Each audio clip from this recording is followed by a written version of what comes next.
It's time for Twit This Week in Tech. What a show we have.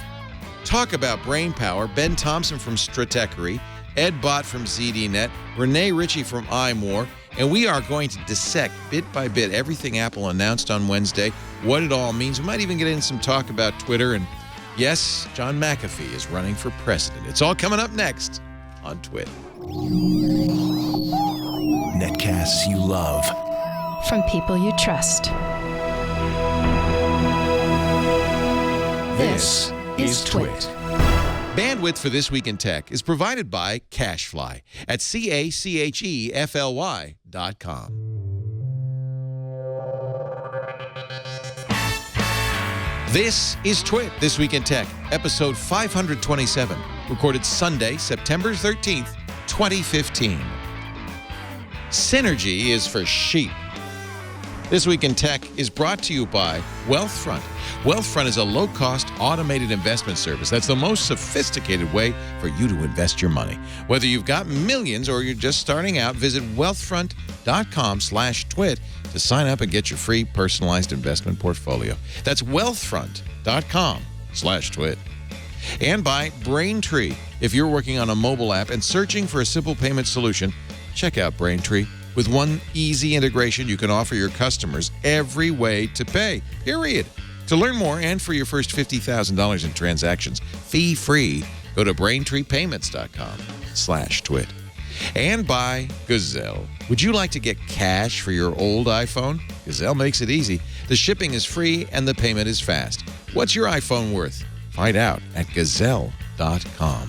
And by Squarespace. Squarespace is the best way to create a beautiful website or online store. Enter the offer code TWIT and get 10% off Squarespace. Build it beautiful. It's time for Twit This Week in Tech, the show where we cover the week's tech news. Big show today. Great studio audience. Thank you all for being here. And this is going to be a lot of fun. It's going to be like a version of kind of computer crossfire. On the left, Ed Bott, joining us from ZDNet. Great to see you, Ed. Always happy to be on the left, Leo. Good friend, and always welcome to the show. On the right, Rene Ritchie from iMore.com. He hosts many shows on iMore and also, of course, Mac Break Weekly. Great to see you, Rene. You're back. Absolutely. I'm back in the nicely air-conditioned Montreal and away from your heat wave.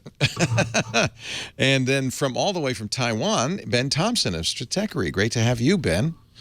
Great to be here. Early morning. Good to get up early. It is, but I'm this weird middle thing. Because I was in San Francisco last week, but while there, I tried to stay on Taiwan time, and I halfway succeeded. So I've been kind of in halfway time. Oh, you both must there be. and You're here just ever messed since. up. That's it. You're just shocked. Ben and I were at a Japanese whiskey bar until very late at night. Oh, what in San fun! Francisco, so I don't know right. how he's doing this today. Oh, what fun! That's awesome. Well, I think anybody who's tuned in today knows that probably most of the conversation will be about Apple's event. Although John McAfee is running for president, and I think that there is something to be said there, but we'll talk about that a little bit later on. You were at the Apple event, Ben, I take it? That's why you were in the Bay Area? It turned out I actually had something else going on. It's hard to justify flying over just for the Apple event, but it turned out I had two events in 1 week, so it worked out perfectly. Good. So yes, I was there. It's true. You can watch now the stream. Thank you, Apple, for streaming Right. that. No, exactly. Yeah. Makes a difference. And I know, Rene, you were there. And, of course, the real advantage of going is the hands-on, because that's the only way you can touch this new stuff. Yep. So before the event, we talked a little bit about this on Mac Break Weekly. There was some discord in the Apple press community. There were those like John Pachkowski of BuzzFeed and Mark Gurman of 9 to 5 Mac who said, no, they're going to announce an iPad. And then those like John Gruber who said they can't possibly announce an iPad. The event would be too long. Well, they were both right. The event was too long, and they announced the iPad. Almost 2.5 hours, if you include One Zing. Direction. Say again? Zing. Zing. They were both right. I was shocked because normally Apple begins these events with a discussion of sales, how well the stores are doing, how many people use iPhones. And we knew it had to be an iPhone event. They've got to announce a new iPhone, but they buried that right at the back. They opened with watchOS 2.0, and weirdly, these Hermes, it looks like what do you call it? B&D band. It was a double wrap kind of like leather. I think it's called the Double Tour. Double tour. Yeah, Pardon-moi.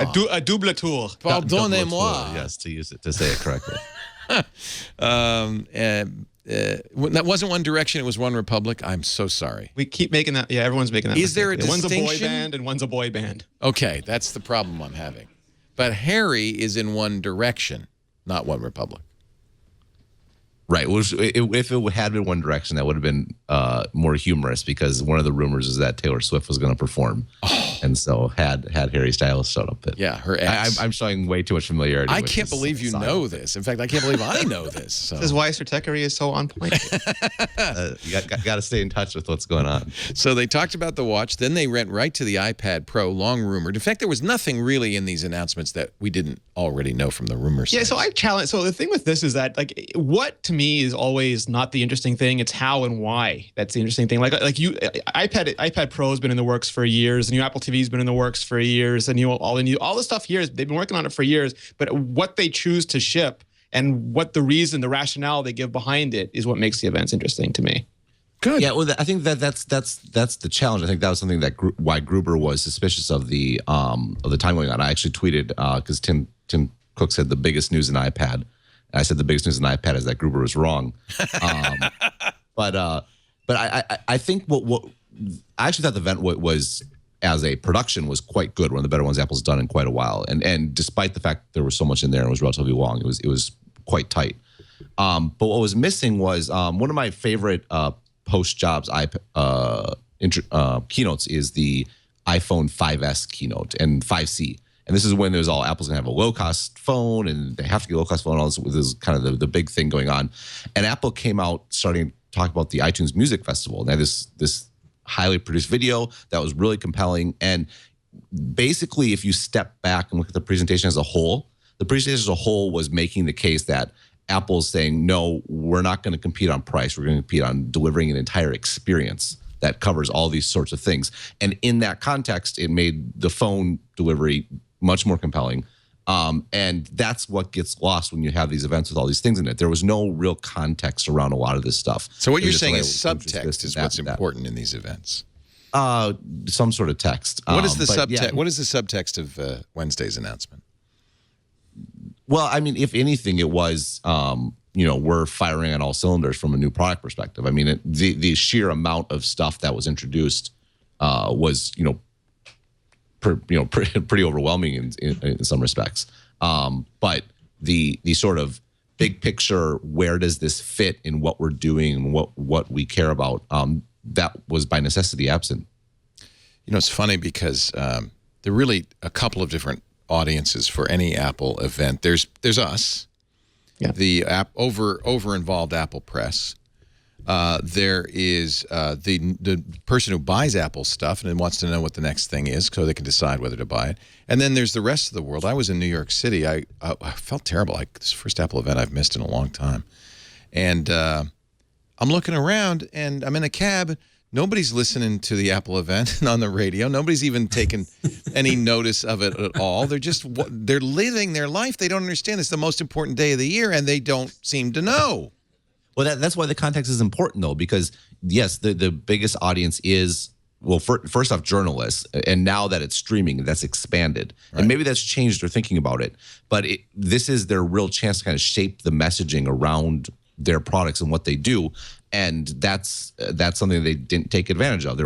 Without there being that sort of context and how you should think about this sort of stuff.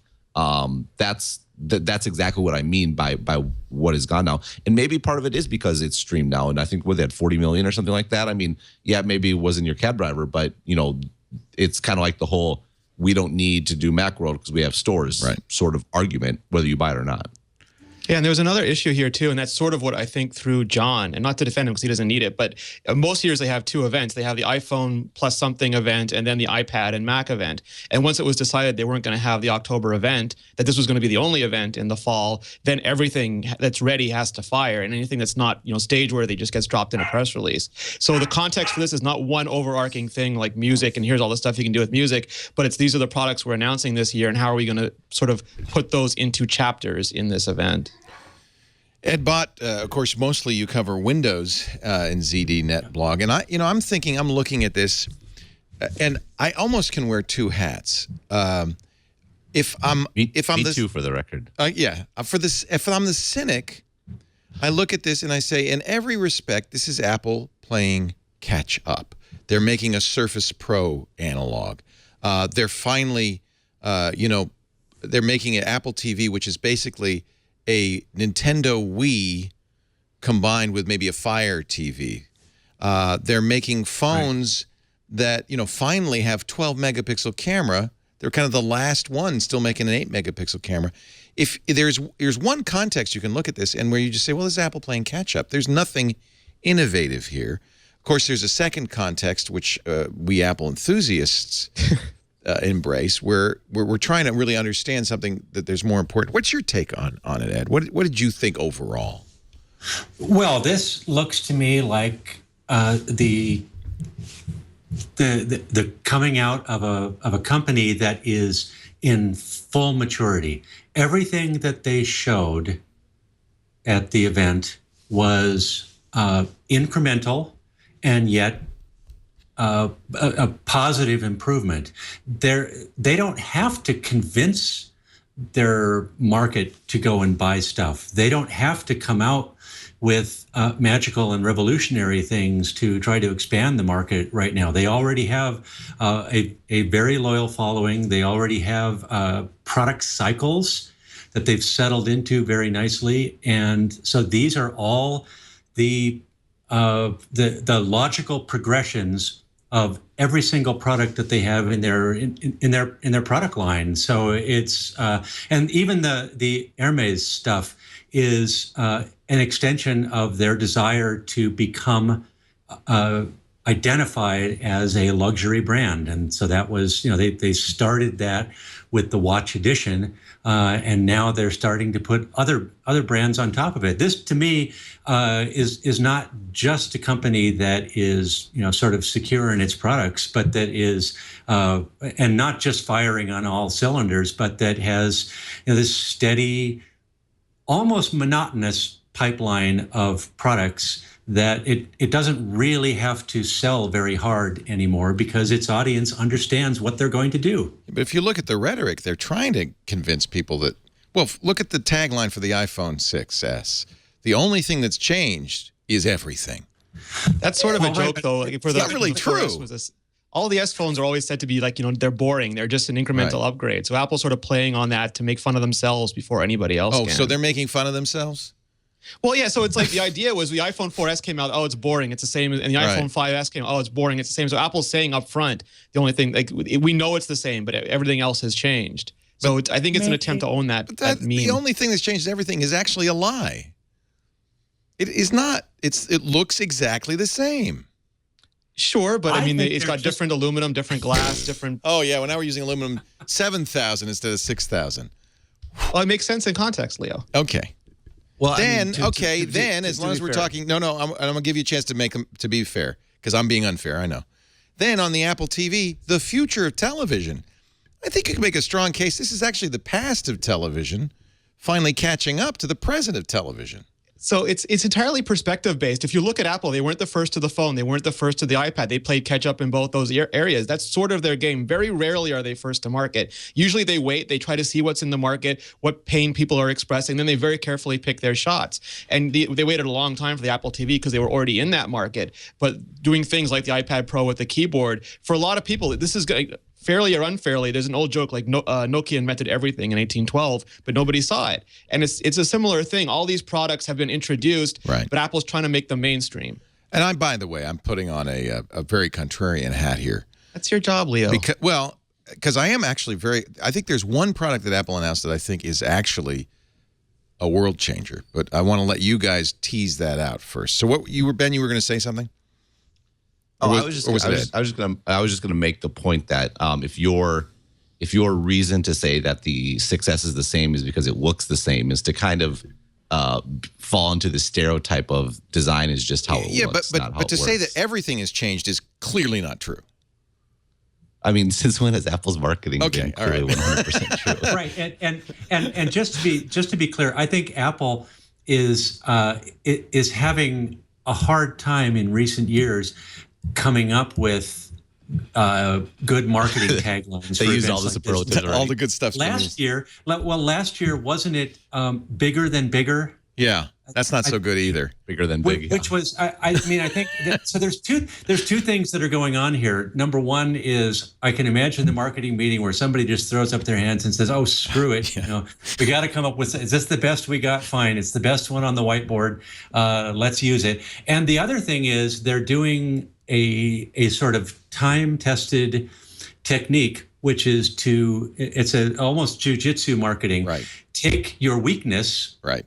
And make it a strength. So last year, their weakness was that they were finally, years after the rest of the market had started delivering phones that were the size that people wanted, they finally delivered a phone that was two phones that were big enough for people. So they come up with a slogan, bigger than bigger, saying it's not just bigger. Well, yes, it was. The major point was that it was bigger. Right. And this year, the only thing that's changed is everything. Well, actually, no, everything has changed a little bit, but everything's a little bit better. And if you're in the market for a phone right now, this is your good choice from Apple. And you're on fire. It's 2 for 2 great takes. Completely agree. And it's kind of what Rene was saying. There's a certain sense of irony when you say the only thing that's changed is everything. There's an irony. It's jujitsu. I think that's a pretty good way to describe it. I took it actually. Maybe just because I think in the financial world and business world, but I took it as a direct kind of statement to Wall Street. I mean that the big kind of concern around Apple and their stock right now is the comp problem, which is the year-over-year comparisons to last year, which was insane and clearly exceeded Apple's to sustain that kind of growth. The world, you eventually run out of humans. Well, I mean, no, Apple doesn't have. I mean, that's the advantage of being an expensive device. Is Apple doesn't have the human problem. It has the price problem. Right, it's the affluent human problem. Right, which is in some respects there's something to be said for that. But when you say that nothing has changed except everything, I think that's speaking to there's going to be a reason to buy. There's going to be a reason to upgrade. And what's interesting is actually I thought the event was very compelling from reason to upgrade, but only partially because of the feature perspective, but also some of the financing stuff they talked about. I think actually the changes in carrier plans in the U.S. is going to work hugely to Apple's benefit. I think the kind of the conventional wisdom that Apple wins because of subsidies is pretty sorely mistaken. Even on stage, Apple's still quoting prices that are subsidized prices. I think they were loath to say starts at $650. I bought the 6S Plus, loaded. It was over $1,000. Yeah, I mean, well, when they first showed the slide and it only showed the contract going, everyone in the journal section was kind of like snicker, shaking their yeah, exactly. But they followed it right up with then they listed all the carriers like per month prices. Okay. And then they did their own upgrade plan, which is very interesting. So actually, I thought they were relatively transparent about it. Even though, yes, of course, they didn't show the. They don't want to tell you how much it is because it's a really outrageously expensive. Although on the other hand, I went to Apple's site before the show today because I wanted to. They're sold out. I wanted to check out some of the details of their financing because I wasn't exactly clear on how that was going to work. And I was pleased to see that they're not quoting contract prices. They are quoting full retail prices and then the monthly contract prices on the 24-month installment with there was an asterisk on those, but it's still $199, $299, $399 is not honest. And I didn't see that when I went to the website. So that was, to be fair, made me feel a little better. A big problem that I have with this whole Apple's going to lose once it's no longer subsidized thing is there's kind of this implicit consumers are stupid argument here, and I do think consumers are lazy, but they're not stupid. Right? No, exactly. I mean, I don't think anyone is when.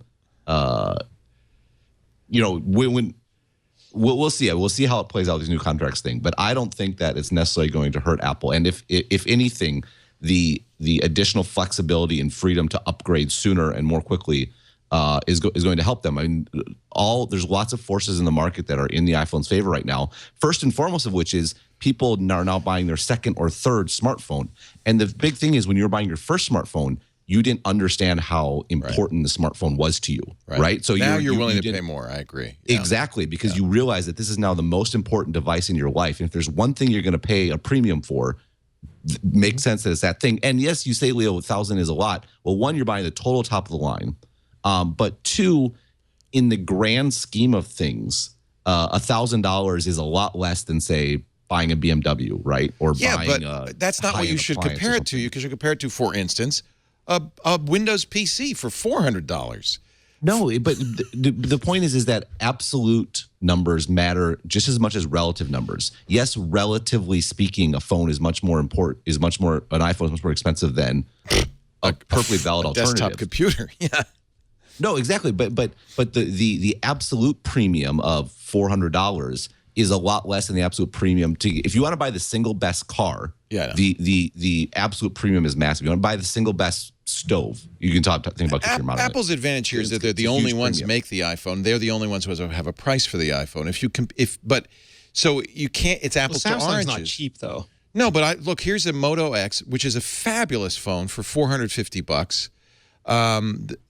So I think this is, on the one hand, this is a difficult thing for Apple because there are phones of equal quality that are half as much, but they're not iPhones because only Apple can make an iPhone. So they have an advantage. Well, in what respect are the equal quality? I mean, I like the Moto phones. I think they're quite good. I would be happy to use one. But it is inferior from a build quality perspective. It's inferior from an industrial design perspective, and it's inferior if you prefer iOS, which a lot of people, including myself, do. So I think people are a little too casual to throw out it's equal. It's good enough, and I get the good enough argument. You can certainly have a very fine and productive life with a Moto phone or a whole host of Android phones, but that doesn't mean that they're equal.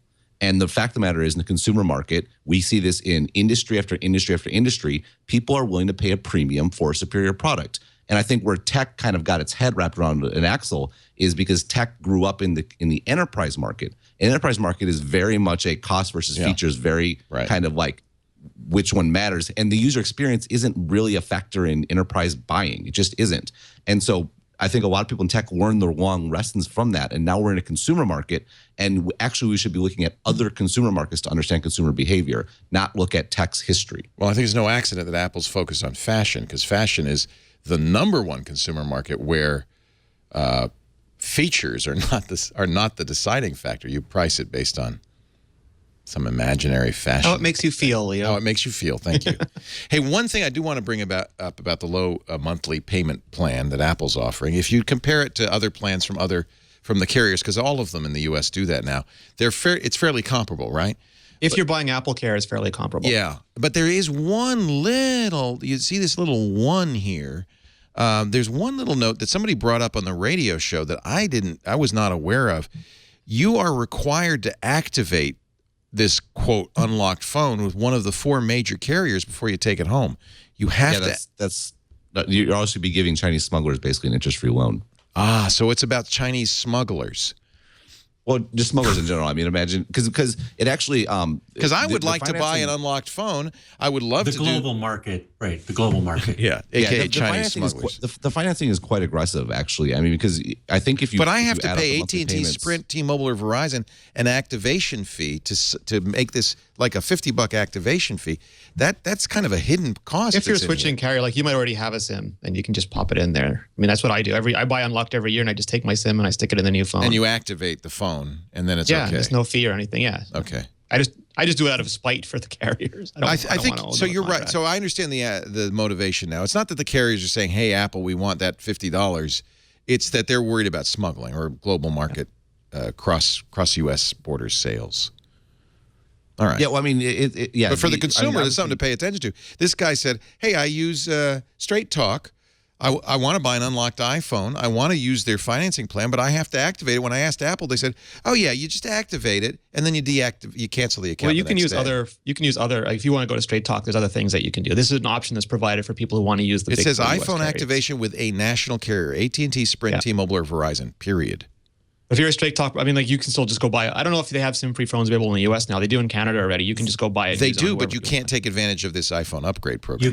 Right. You can't get the financing. That's the deal there, and that financing comes with Apple Care, the cost of Apple Care built into it, and with there's basically a royalty, an intellectual royalty almost to the carriers. That's basically saying we're going to maintain our relationships with you, by insisting on this activation clause. Yeah, that's what I wonder about. I mean, traditionally Apple's had the carriers by the short hairs, but for some reason they're really making you activate with one of the foreign national carriers on this. No, I don't buy any argument that thinks that the carriers make Apple do anything. Apple says jump, and the carriers are like, we're already up in the air. Do you want us to go higher? Yeah. I really think it's this sort of smuggling sort of thing. Like they want to limit it to the U.S. market. But a smuggler's not going to do the installment plan. No, and I mean, it's also simplicity, Leo. I mean, like Apple wants one program that just goes everywhere, and they don't want to have to negotiate with every small carrier, and they don't have to have people that set up. No, all Apple has to do is say, here, an unlocked phone, not activated, not associated with any carrier. You're going to pay us $32 a month.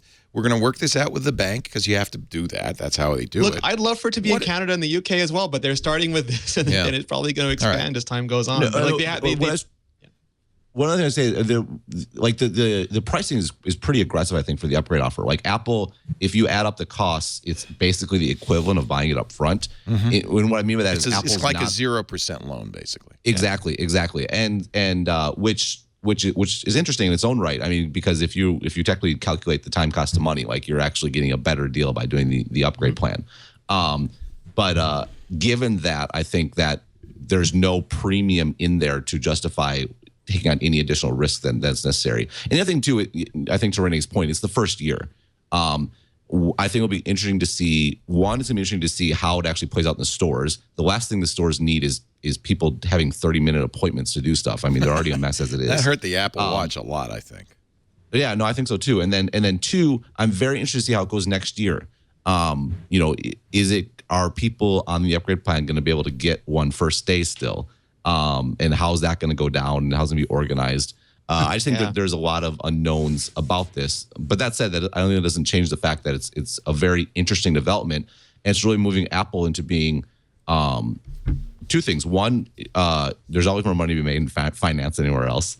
And two, although like I said, they're not really making much interest here. But two, it's almost like you're subscribing to the iPhone, and once you are on this upgrade plan, it's very difficult to see you ever not buying an iPhone. No, you're basically in. You're all in now. And they get to resell the old. This is like the lock-in of all lock-ins. Right. And they get to resell the old phones, which is lucrative in a lot of markets still, especially emerging markets. They'll probably recover, a lot of that money. Absolutely. Yeah. So the carriers are doing it. 2 hours in, the ordering started 12:01 a.m. Pacific time on September 12th. By 2 a.m., I'm looking at a website called iPhone-inventory.blogspot.com. They went out and they looked at the store. By 2 hours in, the iPhone 6 Plus pretty much out of stock. 3 to 4 weeks delivery time. You can get the little one, but everybody's getting the big one.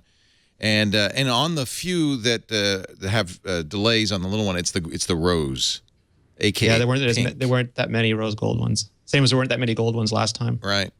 I'm interested if the proportion is going to shift much to the Plus. I mean, because people don't realize the 6 was still a much bigger seller than the Plus by a significant margin. Yeah, because what's missing here is we don't know what the availability is. Were there half as many 6 Plus? There's a popular misconception that big phones were actually popular before the big iPhone. They weren't, especially not in North America. The Note had a trivial market share, and more people were still buying iPhones than buying a lot of the bigger phones combined.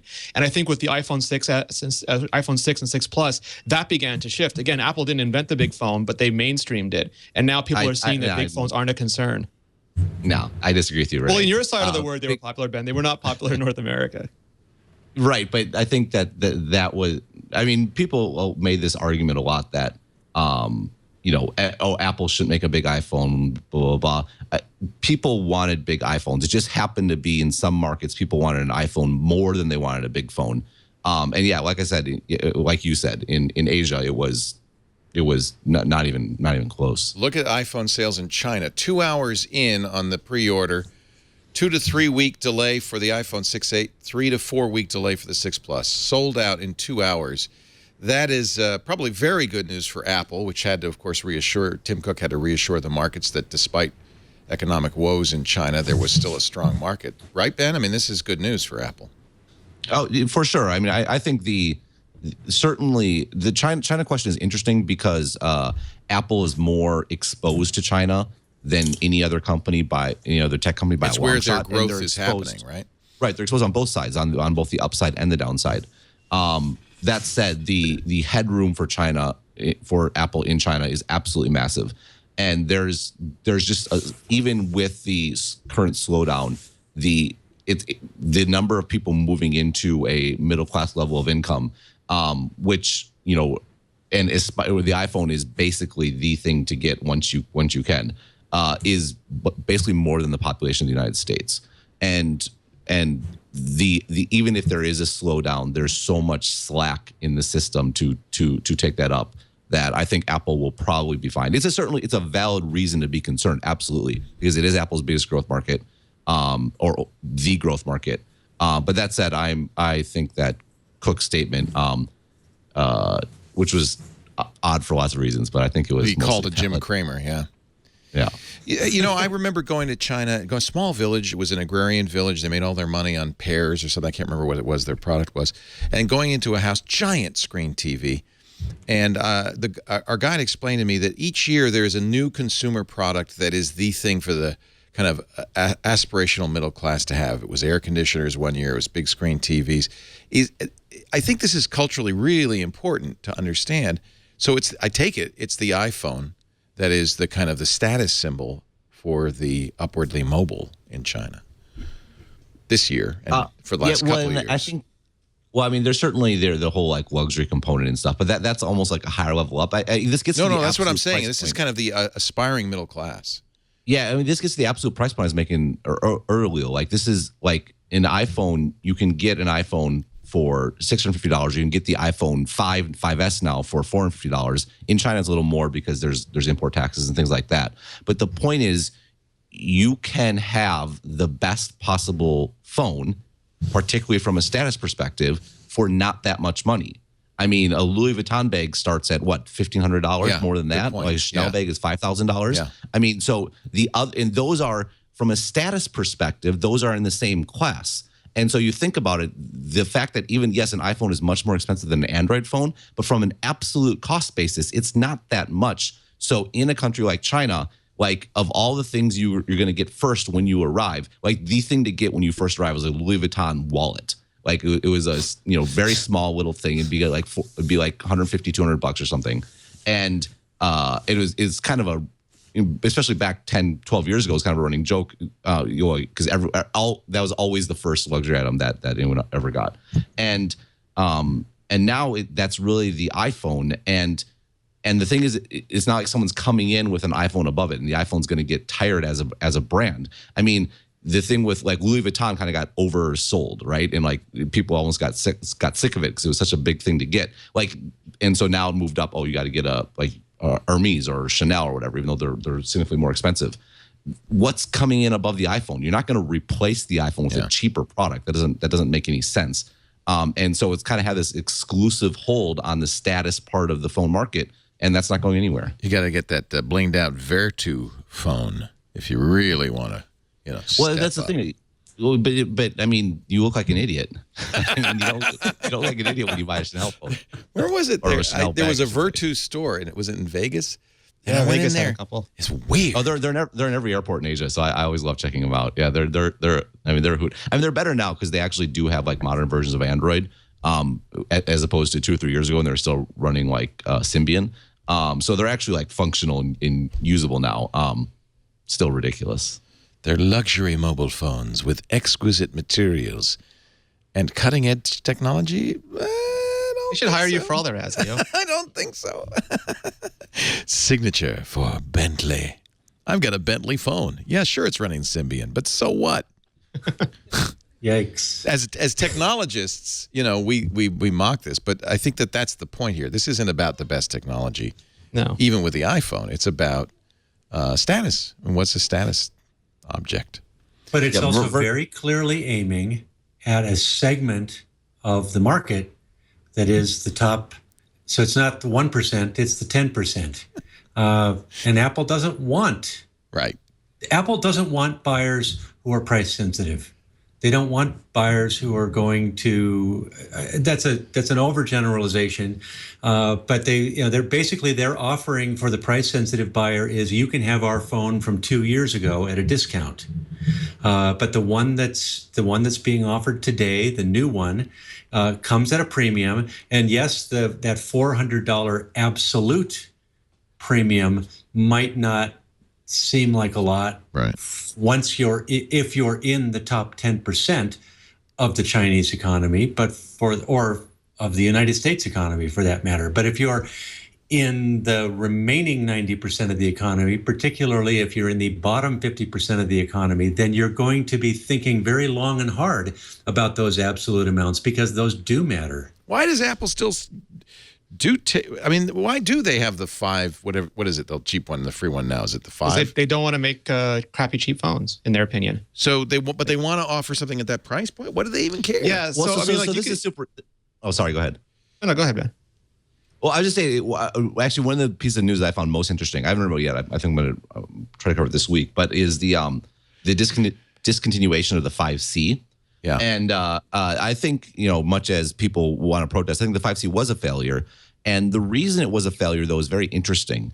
And the reason it was a failure is because it looked at first sight like it was a cheaper iPhone. Right. And the difference is when you go buy a 5S today, it looks like when a real you phone. pull that out and put it on the table, you don't know if embarrassing. you just happens to be your 2-year-old phone or your 1-year-old phone or the one you just bought. It's still, yes, certainly it's ideal from a status perspective to have the most current model. And I'll get a Glorify in I ordered one in the U.S. and it'll get shipped over, and I'll have it a few weeks before when Taiwan does, and I can flaunt it on the subway and go out of status or something. But you either have an iPhone, I think I just use an Apple tagline, but you either have an iPhone or you don't. And the thing with the 5C is the 5C was never really an iPhone for this specific angle of things, because it was from day one not the flagship iPhone. And so I think it's interesting that it was discontinued. I thought they might keep it and try to really drive down prices with that model specifically. But I think they've decided, and probably rightly so, that this value of status is worth more than whatever incremental new customers we could get by having, say, a $350 phone, which is interesting. You could certainly see both arguments for it. It's amazing. Yeah, it was an Here we are, experiment. I'm glad they tried it. half an hour into the conversation. We haven't mentioned specs. We haven't mentioned features. And that's kind of how Apple wants it, really. You're right. You either have an iPhone or you don't. Period. Let's take a break. I do want to talk about what I think was a revolutionary new product. And we could talk about this 3D Touch, rebranded Force Touch, whether it works or not. You guys have played with it. You can tell me. Apple TV, a lot of stuff still to come. Maybe even we'll squeeze in a Google story or a Twitter story if I can find one. I don't know. Android Pay launched. I don't know. What does it mean? And why was Microsoft on the stage at the Apple event? Shades of Bill Gates towering over Steve Jobs. But first, let's talk about wealth and Wealthfront.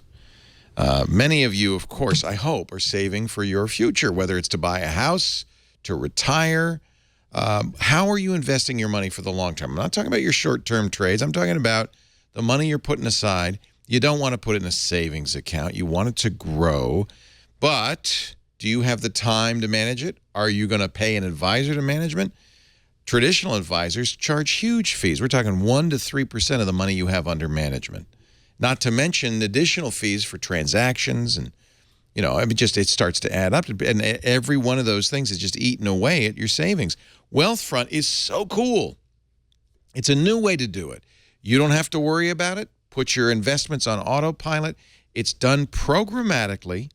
Wealthfront makes it easy and affordable for anyone to access world-class long-term investment management using solid principles. You could start with as little as $500 right now. And here's the best part. 0.25% a year. That's 25 basis points. And there are never any commissions. There are no hidden fees. We're no additional charges for any of Wealthfront's services. It's really an amazing system. The Wealthfront team includes some of the smartest thinkers about Wall Street, including the authors of two seminal books I remember reading as a younger man, Burton Malkiel's amazing Random Walk Down Wall Street, Charles Ellis's Winning the Loser's Game. These are guys who have understand how Wall Street works, understand the mistakes that normal people make, and they've built this into the sophisticated software that runs Wealthfront. Wealthfront is completely transparent. You will view your accounts, all of them, in one place, whether it's personal, joint, or retirement. And yes, you can have all three. You'll see every trade they make on your behalf right there in the dashboard, or you can use their mobile app. And they're using sophisticated strategies that are very difficult for others to do. Things like tax loss harvesting and direct indexing that maximize after-tax returns. They lower your tax bill, increase your returns. No wonder Wealthfront has grown 20 times in the past 2 years. They're 20 times bigger, now $2.6 billion in client assets. That number was 2.4 in the copy I'm reading here, and now I see on the website it's 2.6 billion. They're growing fast. It's incredible. I want you to try it. Go to wealthfront.com/twit. Get your free personalized investment portfolio. You'll answer some questions about your time frame, your risk tolerance, things like that. They'll show you what their investment portfolio would look like for you. You'll see the allocations they recommend, and that's yours for free. And just for Twit listeners, if you sign up to invest, and again, it starts at $500. That's the minimum investment. You can go all the way up to $15,000, and there's no fee at all. Zero. After that, 0.25%. It's very, very smart. This is technology making a huge difference. Go to Wealthfront, wealthfront.com/twit. Get your personalized portfolio. Read up on it. Don't just take my word for it. But once you understand what they're doing, I think you'll be very impressed. It's people like us. It's the geeks who get it. Wealthfront.com/twit. For compliance purposes, I have to tell you, Wealthfront Incorporated is an SEC-registered investment advisor. Brokerage services are offered through Wealthfront Brokerage Corporation, member FINRA and SIPC. This is not a solicitation to buy or sell securities. Investing in securities involves risks, and there is the possibility of losing money. Past performance is no guarantee of future results. Please visit wealthfront.com to read their full disclosure. What a great show. I've been looking forward to this all week. I didn't get to talk during the event, so I have all these ideas churning in my mind, and I thought, who better than Ed Bott from ZDNet, Rene Ritchie from imore.com, and Stratechery's brilliant analyst, Ben Thompson, all talking about what's going on. And I think whether you're an iPhone, whether you're an iOS, iPhone, Android user, that's not the point. This is the technology industry, one of the real movers in the industry. And this isn't, I look at these events and I think, God, I wish they wouldn't say all these superlatives, the best ever. It sounds too much like a marketing event. And so I think it's really important for us as analysts to kind of burn off the marketing hype, because that's just bogus, and really try to understand what Apple's doing. And I think we couldn't have a better team for doing that. Now, I thought we'd have a little battle between Ed Bott and Ben Thompson right now. And Rene, you know Brazilian Jiu-Jitsu, so if you want to just throw in, you can tag and get in there. Ben worked at Microsoft and Apple. He's the swing vote here. Yeah. Well, so if we're talking about Surface versus iPad. Exactly. So I really thought, and I don't want to put words in your mouth, Ed Bott, but I'm looking here, and especially at that crappy keyboard, and thinking, this is a Surface clone, the iPad Pro. Do you feel that way, Ed? Not really. It's. I was really hoping I could just tee him up, Neil.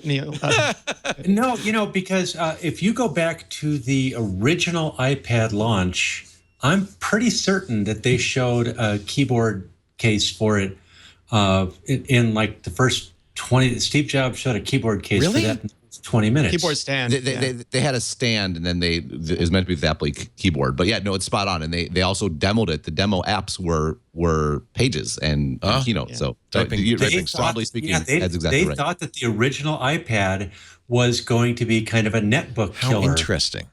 and it turned out to be more of and the joke at the time was that people said the iPad is just going to be a big iPhone that doesn't make phone calls.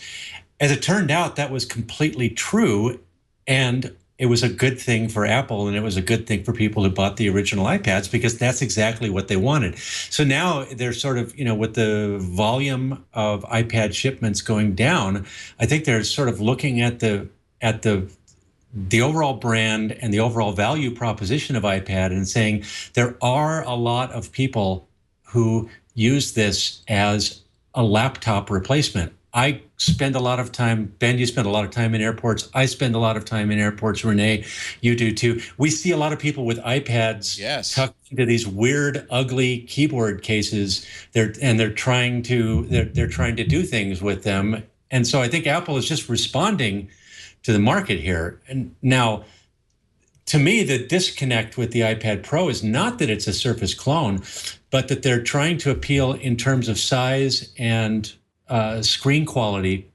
to creative professionals. But creative professionals want full Photoshop. They want full Final Cut Pro. They want full Premiere.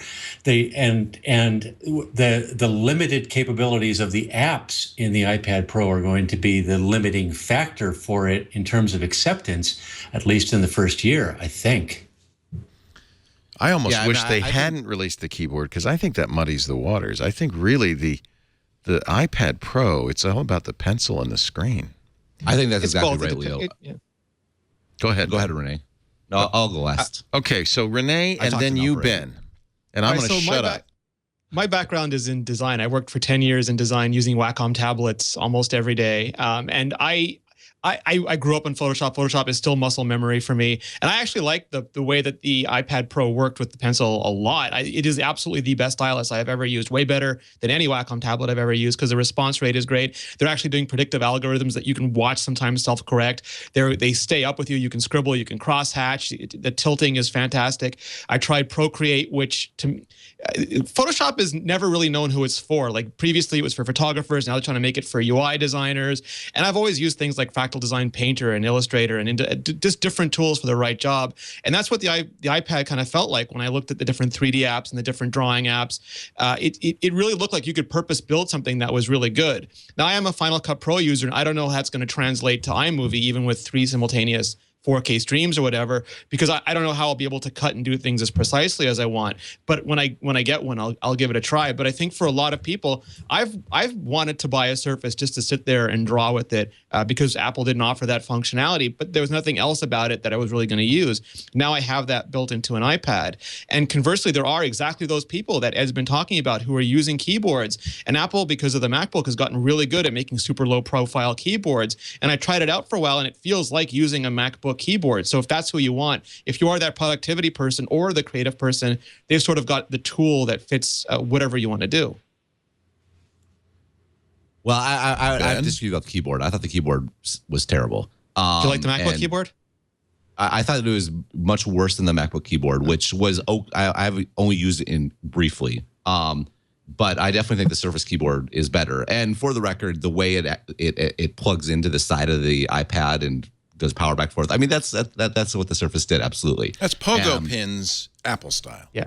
Yeah. Well, I mean, so that said, I do. Well, I have a few points I would make. First off, I do reject that it's a Surface ripoff, because the Surface is a PC with a touch layer that you can use, and the iPad is a touch OS from the ground up that you can put a keyboard on and type on. And if that sounds trivial, I think that it's trivial in a very fundamental way, in that we talked before about the consumer market being different than the business market. The consumer market is driven much more by the user experience, and the user experience has to be optimal, I think, for you to be successful. And by extension, I think this sort of hybrid mashup approach is not the optimal one. I know some people like the Surface. I'm not a fan. The reason I'm not a fan is because I think Windows is a PC operating system, and I think a PC mouse and keyboard driven operating system, the form factor of a laptop is just better. It's more flexible. You can do more with it. How many people do you see using a Surface without the keyboard? Not barely anyone. And I think that's a shortcoming. On the other hand, Leo, I think you're exactly right. I think there's these two accessories signify two different potential futures and markets for the iPad. The keyboard is the iPad as a PC replacement. And yeah, in some respects, it's better, it's simpler, it's easier, the App Store and theoretically that sort of stuff. In other respects, it's worse. I think the form factor is worse, and I think that the power and capability is worse. On the other hand, this pencil thing, you nailed it on the head. It's really good. It's as opposed to the Surface or a Wacom tablet or any other thing that uses a digitizer, you don't have that big gap between where you're drawing and the actual screen, where you get this weird parallax effect when you're actually using it. And the responsive rate is incredible. Like it's by far the best that I've ever seen. It looks incredible in the video. I mean, it's by far the killer feature of the thing. And to me, what's so exciting about this is I don't use my iPad for anything but for one app, and that's Paper. By 53, which I create illustrations for my blog. That's how you do those napkin illustrations? Yeah, no, exactly. And basically I buy an iPad because there's one thing I can do on the iPad through 53 that I can't do on a PC, I can't do on a phone. And that is what the pencil, I hope, leads to is more of these sorts of applications that can only be done on an iPad, or alternatively, maybe on a $2,000 Wacom tablet connected to a PC, which is arguably going to be an inferior experience anyway. And I'm much more excited about the pencil future than I am about the keyboard future. My initial reaction, I'm watching this announcement, first of all, shocked that Apple led with it. I mean, there was the watchOS stuff, but then really the big first piece of hardware, and it shocked me when Tim Cook said, all right, let's talk iPad. It was like, really? But looking at it, I felt like we were seeing a paradigm shift in computing. I think this is really important. This is the move from desktop keyboard and mouse computing to touch-first computing. And I think and you make an excellent point in your article, by the way. In fact, the title says it all, From Products to Platforms. The iPad is no longer a product. This is, if Apple does this right, a new platform. But you say, and I think you're exactly right, that Apple's got to adjust its App Store policies if it's going to make this work. It's going to come down to software. Now, I didn't get to play with it, but I'm really gathering from those who did, from you guys and others, that you look at something like iMovie or GarageBand, Apple apps, and it is not just, any more than the iPad was a blown-up iPhone, it's not just a bigger iPad. Something happens when you get to that size, that it is a natural UI for certain categories of applications. It's a much more natural way to work. And if appropriate applications are developed for this platform, it will really have us rethinking the way we use computers. Before the show, and we probably should make a special out of it, we had Etty on, who is the Evie, right? The developer of something called UMake. Phil Schiller showed it on the screen during the keynote at umake.xyz. This app isn't out yet. He won't say, but apparently they've been working with Apple, because this is very much what Apple wants for the iPad Pro. They're going to release it. Try it. It's terrific. Yeah, they're going to release. Yeah, I was playing with it. It's a 3D design program that you use the pencil and your fingers to design stuff. He actually showed me a car that's already been designed with this as beta testers. So to me, I feel like the iPad Pro is nothing less than a new form of computing. Is that going too far? The interface is different too. It's not just a blown up iPad Air either. Because of size classes now, you can actually expose more interface on the iPad Pro than you can even on the iPad Air. So you can have extra palettes. It's almost like the 5K iMac. You can have extra stuff there, so you don't lose the usable area. You just gain utility, and that was super impressive. It underscores to me the mistake that was Windows 8 and is continuing with Windows 10. Microsoft misunderstood what people wanted to use Windows for. That's a desktop OS. Trying to shoehorn touch into that is not the solution. And it's the same reason why OS 10 shouldn't have touch stuck in there. Apple now has two separate platforms, and I think this is a maturation of iOS that was, to me anyway, somewhat unexpected and very exciting. The super interesting thing here, Leo, is the way that Apple's doing this. They have essentially, like, you can quibble about how much OS 10 is like iOS, but on the other products, you have backboard and frontboard, and then you have that on the iPhone with Springboard, you have that on the watch with Carousel, you have that on the Apple TV with Pineboard and Headboard, and now they're starting to differentiate the iPad. I still want them to go full out and make a completely unique version of Springboard just for the iPad, but they're doing things like split screen and slide over, and they're letting it be its own thing. And if you logically extend that towards the future, I think you're absolutely right. As much as the MacBook is sort of closer to an iPad than a Mac, this is sort of closer to what you've traditionally used as a computer than an iPad before. And I think there is a very interesting space for them to explore there. Evie said, this is like Minority Report. You know, we're all thinking about gesture-based computing. Forget that. It's very natural. You've got a screen. You touch the screen. You use the pencil. You're intimately connected with the stuff that you're doing. But, Ben, you make an interesting point. I mean, really, whether this happens or not depends a lot on what Apple does, especially with the App Store. Yeah, well, I mean, I think that to your point, Leo, this was already to a degree possible on the iPad as it was. But I think your point is well made that especially for these creative sort of applications, and the whole thing that's frustrating with the whole creation versus consumption debate is that creation was so often like presumed to be just text input, whereas the iPad, what's exciting about the iPad is arguably it's a superior input device for everything but text input. Right. Because of its adaptability to any sort of, it's not just the touch aspect, but also it becomes the appropriate interface, to whatever it should be. I tell students, buy a Chromebook. Don't buy an iPad. Schools are crazy to buy iPads because what students do is type. Yeah, I'm a huge Chromebook fan. I think, the Chromebook plus iPhone combination is probably the best for the majority of people out there. But there's a huge category of new applications. This is the exactly. This is UMake's video that compares traditional CAD software with using UMake to do the same kind of design thing. And I think after you use this kind of thing for a while, you might say, hey, that mouse and keyboard, that's the crappiest Did you way see to do Adobe, this. Leo? I used to use InDesign every day, and the speed with which they did a layout on a page on the iPad Pro was amazing to me. You just draw the box, make a big X in it, suddenly that's a graphic holder. Make a box, put 2 lines in it, suddenly that's a text column. When you make a platform, though, you're really dependent on independent software vendors. Look how quickly and easily we can enhance bad stereotypes. It's also, I mean, we must not forget, first of all, the size and weight of this device is intimidating for a lot of people. You're not going to put this in your purse. And the cost is intimidating for a lot of people. And yes, it's less than a BMW.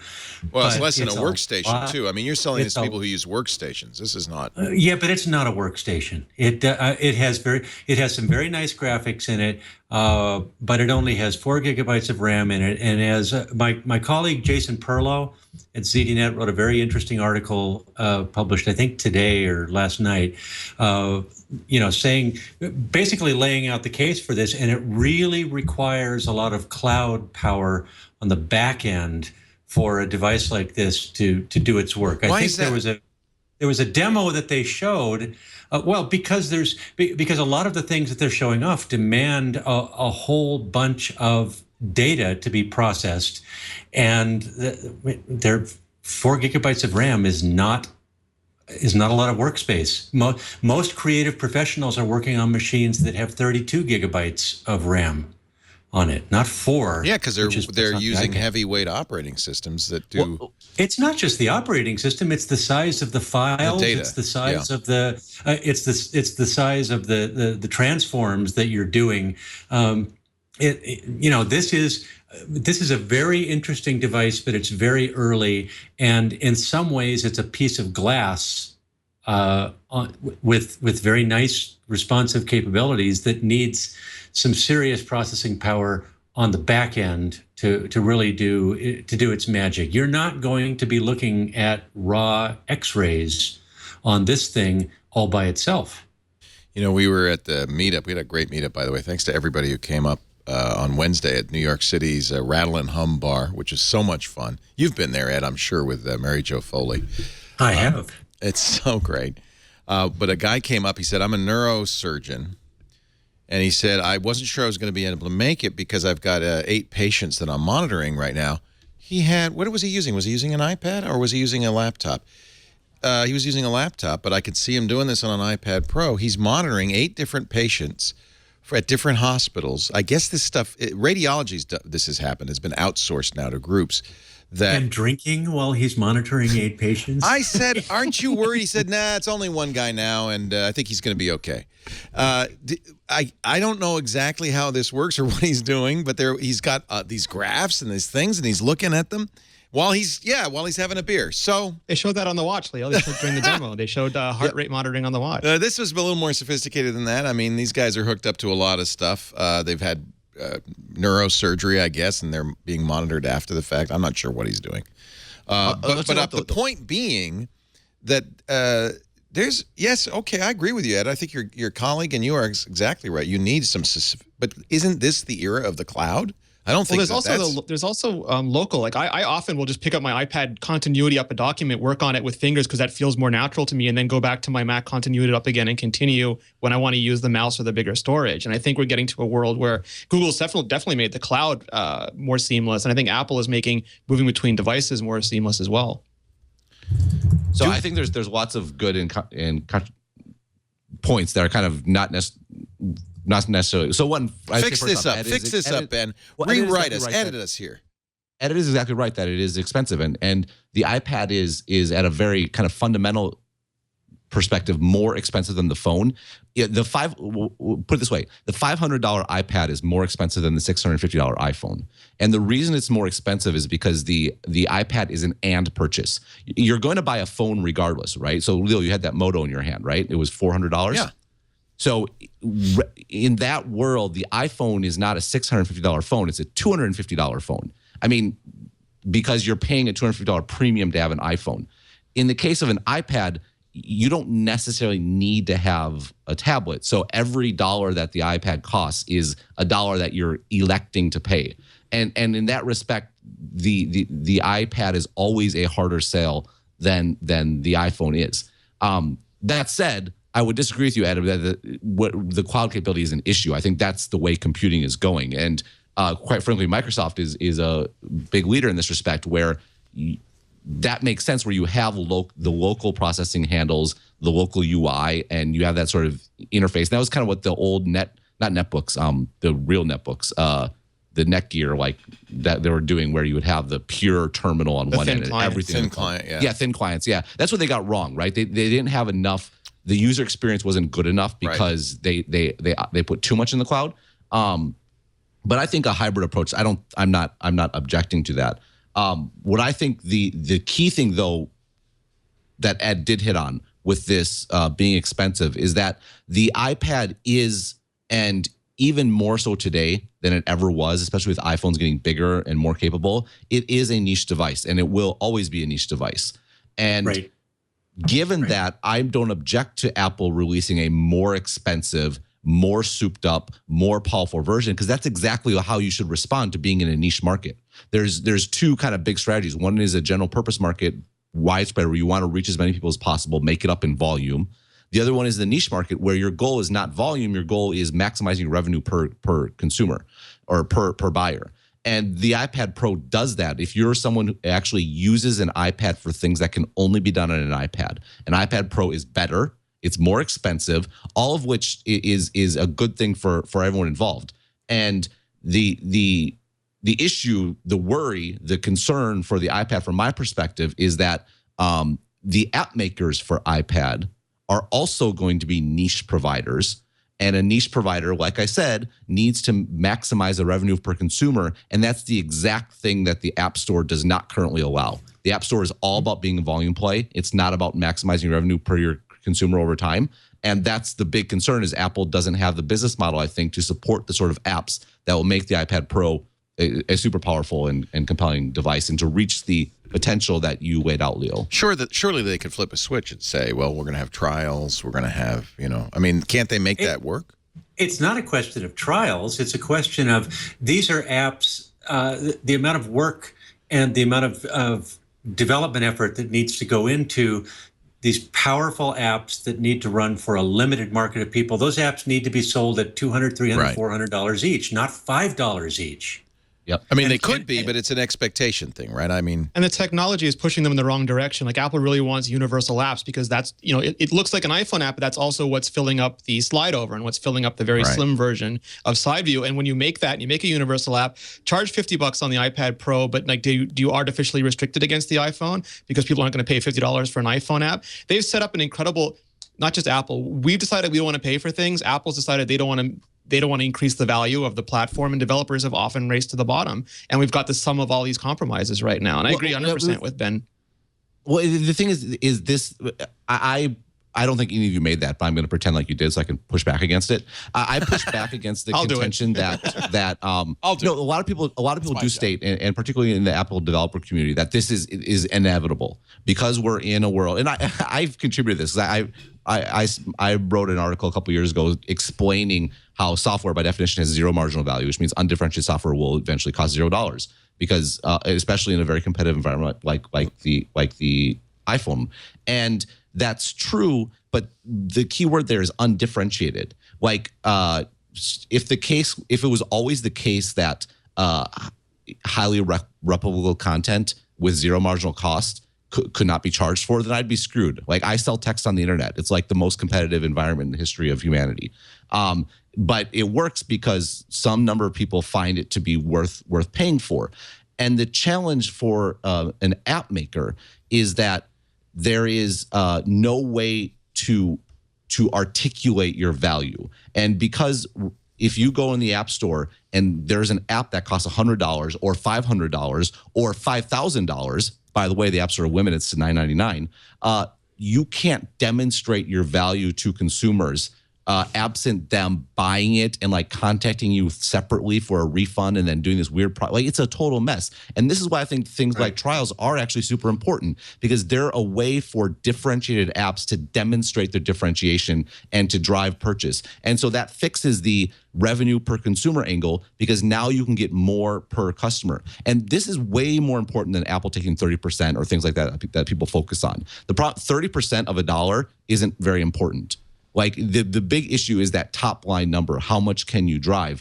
And that's why, and this is something that Microsoft understands. And this is, I've made the joke that the iPad would arguably be better if Microsoft owned it, because Microsoft is a platform company. They get that. They understand what developers need. They understand how to create the environment for developers to make money. And Microsoft, like one of the key things, every time you go to a Microsoft developer conference, like they have a huge one every year, their sales conference or whatever, they always show the slide that shows the value of the total Windows ecosystem and how much Microsoft harvests. And they brag about the fact that, of the total value of the Windows ecosystem, we keep 24% or 27% of it. And their point there is that we're invested in making a big pie for everyone. Mm-hmm. We're not out to get all the money for ourselves. And Apple does the exact opposite. Apple is this pure, like hardcore, like we're going to commoditize our compliments. It means all the parts that we don't make money on, we're going to make them as cheap as possible. And in the short run, that works. And it works on the iPhone. And it works on the iPhone because the iPhone, the most important apps are social networks or communication networks or things where we keep in touch. And those games have to be free. This is the games. The games point is interesting because games started out as it was an okay market. What set fire to the games market was Apple, one, enabling in-app purchases, and then two, enabling in-app purchase for consumables, which is where you can buy the same thing over and over again. and that where you can buy 10 points or whatever. And that is what led to the games explosion on the iPhone, because it's not enough to just have all this amazing graphics capability.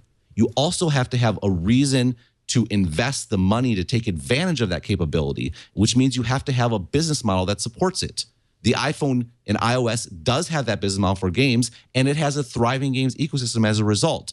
The concern here is for other apps, for productivity type apps, especially ones that don't have a service component. If you have a service component, you can charge a subscription, and that kind of makes sense. But if you have a self-contained app, there's no way, one, to demonstrate your value to get more money, and two, because there's no upgrade pricing and no way to communicate with your current customers, you can't extract more money of your same customers over time. It's always easier to get money from the same customers than it is to find new ones. And that capability is just not simple at all on iOS. And Apple could unlock this, but I just feel they're such a product-focused company. And that's to their benefit. That's why they have a platform in the first place. Again, in the consumer market, you win with a great product. You get a great product, and then you have the right to be a platform. That's Microsoft's problem. They don't have the product to become a platform in the consumer market. They don't have the enterprise leverage anymore that they used to have. And so Microsoft's sitting on the side, this great platform company that doesn't have a platform. And Apple's on this side, this great product company that has a platform they don't seem to know what to do with. And it's frustrating because it's not like these developers will go to another tablet. There is no other tablet with customers with a demonstrated willingness to pay. Apple owns all those customers. And there's all this class of apps, Leo. You're so excited about the future of computing. So am I. But I'm also worried it's going to never happen because the business conditions were never in place. Sorry, what I'd really like to see from Apple is a vice president of App Store that's sort of analogous to what Angela Ahrens is for retail, and that's someone whose only job it is to wake up in the morning and decide how to make the App Store a tremendous product, as good a product as an iPhone or an iPad. Because right now, App Store is bifurcated or even trifurcated. You have Craig Federighi's org who makes all the frameworks. You have Phil Schiller's org which does app review and evangelism. You have Eddie Q's org which does store management and editorial and runs the actual store. And without one person sort of making that a fantastic product, you just have again the same thing where people aren't always on the same page, and it shows. Like Ben's favorite app, Paper, they stopped charging money to make money off the pencil. Now Apple is making a pencil, and what are they going to make money on? And I love that app too, and I want that app to be here. I want to give developers money. I just want better ways of doing it. Ed Bott, isn't this kind of a problem that Microsoft solved with its unified app store and one Windows solution? Isn't that what they're addressing? Or is Microsoft going to have the same problem? I think in a way, both Apple and Microsoft are converging on the same point from different directions. Yeah. Microsoft's historical strength has been understanding price-sensitive, efficiency-sensitive business customers. Apple's historical strength has been understanding non-price sensitive, very quality sensitive consumers. So they're both trying to aim towards a point. Microsoft trying to get some traction in the consumer space, which they're getting maybe a little better at, but not too.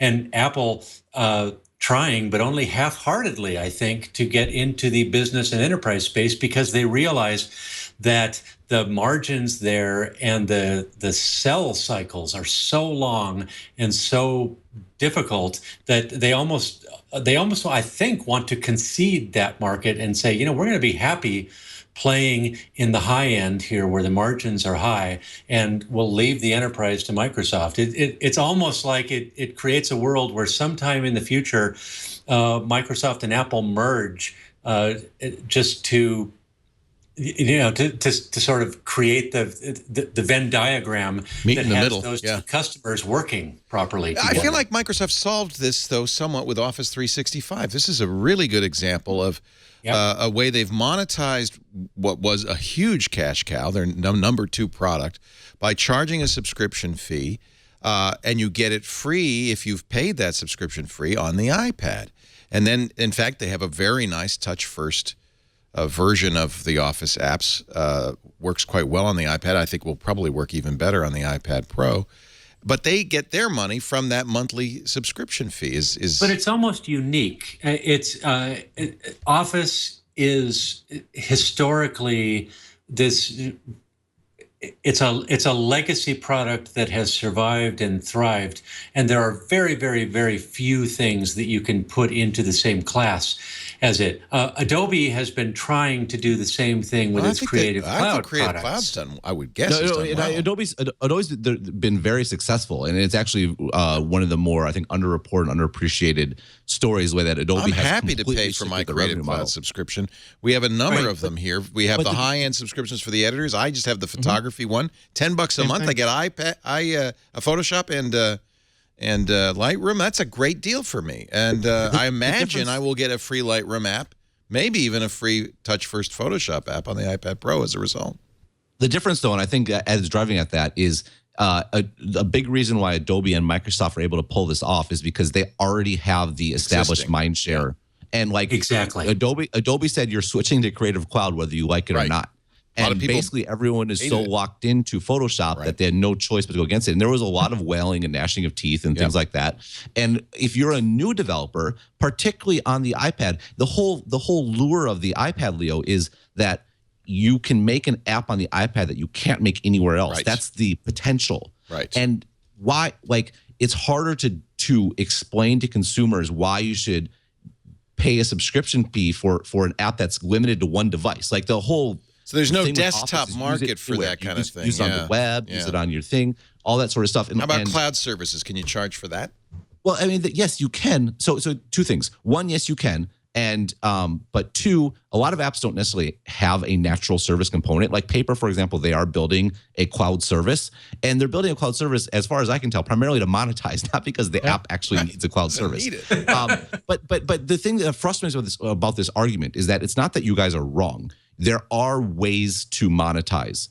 The issue is, I would like to stop with the let's figure out how to overcome Apple's limitations, and let's dwell on Apple's limitations and stop making excuses for them and finding ways around them. The fact of the matter is there's no reason for Apple to not support stuff like this beyond, as far as I can tell, and this is what was so ironic about Microsoft and Adobe being on stage, the fact that Apple never again wants to be held captive to an app developer. You go back to 1997, Macworld Boston, and Steve Jobs having to stand on stage and talk about, Microsoft investing in the company and that they'll keep Office on there. The fact of the matter is at that point in time, Office mattered more to Mac users than the Mac did, and so did Photoshop. And Jobs never forgot that. Right. Jobs was right about the Flash stuff. Everything that happened since then was Apple's attempt. Never again. They said never again are we going to be beholden to Adobe. No, exactly. Or any app developer. And I'm convinced, and I wrote this several years ago, that Apple, so much of Apple's behavior on developers is driven by this, never again. And you think about it, like with Paper, they've done it without actually having a business model. But I care more about Paper than I do the iPad, and that's why I buy an iPad. And so Apple's hesitancy is like you can at least theoretically understand it, but the problem is they're what's this? They're going to spite their nose to cut off their nose to spite their face. Yeah, exactly. No, I think you've pinpointed a real structural issue. Apple's built a company to do one thing, and for the true success of the iPad Pro, it needs to do something completely antithetical to them. But Apple is not one of the things, and Ben knows this better than anybody. Apple is not one thing, and there's these big discussions that go on inside Apple too. And you can look back at the original App Store and you see code. They had accidental pop-ups that came up that showed you that upgrading and other things had been built into, or at least tested as part of the system. And they've tested a whole bunch of stuff over the years. They just haven't flipped. I don't want to say it's not as easy as flipping a switch, but they haven't gone in that direction. Well, I like your idea. You need a czar. You need an App Store czar. Who has you do, some because power. some people, like you can see this, that there are people at Apple who believe for right or wrong that there's absolute user experience advantages to keeping things incredibly simple, so you never have to worry about upgrading, never have to worry about trials. What if you just buy the app and and all you need it for is a minute, and then you've taken all the value out of it? Or what if you buy it and you create data in that app, and then that app goes away and your data's still in it? How does the person, because you didn't decide to buy it, so what happens to your data? There are a little bit of questions that go around this, and their answer to them so far has been to keep it dead stupid simple, and that might not scale going forward. And they need to have someone whose job it is to fight for that discussion. What it really comes down to, what you really realize is how deucedly difficult this is, and why it is so hard for a company in technology to stay relevant year in, year out. Brilliant companies. Brilliant. Microsoft has to deal with this. Google has to deal with this. Apple has to deal with this. And I'm so glad we've got some smart people to explain this all to me, because it's starting to sink in. Ben Thompson from Stratechery.com. So good to have you. Ed Bott from ZDNet. Always a pleasure. Trying to get Lucy into the shot. Lucy's the best. Lucy's trying to. There she is. Hey, Lucy. There is now a new tradition on Twitter of showing your dog. You got to show your dog. Next, you have to go out in your garden, Ed, and give us a tour of your vegetables. Oh, the basil has almost been completely harvested for the season. High tech, high touch. Also from imore.com, Rene, Ritchie, we're having a lot of fun. This is a great show. We'll keep talking as long as you'll keep listening. But first, a word from Braintree. Are you a mobile developer? You know that if you're taking payments is one of the most important things to do, one of the easiest things to do wrong. I mean, we're not just talking about security. We're talking about your user experience. 70% of mobile carts are abandoned before the buy button. And that's a lot of money you're leaving on the table. So check out what companies like Uber do. I mean, don't they have it down? Don't they make it easy to take that Uber? You don't even have to think about it. You get out of the car, you're done. There's no button to push. Uber uses Braintree. So does Lyft. So does Airbnb. So does Hotel Tonight. So does GitHub.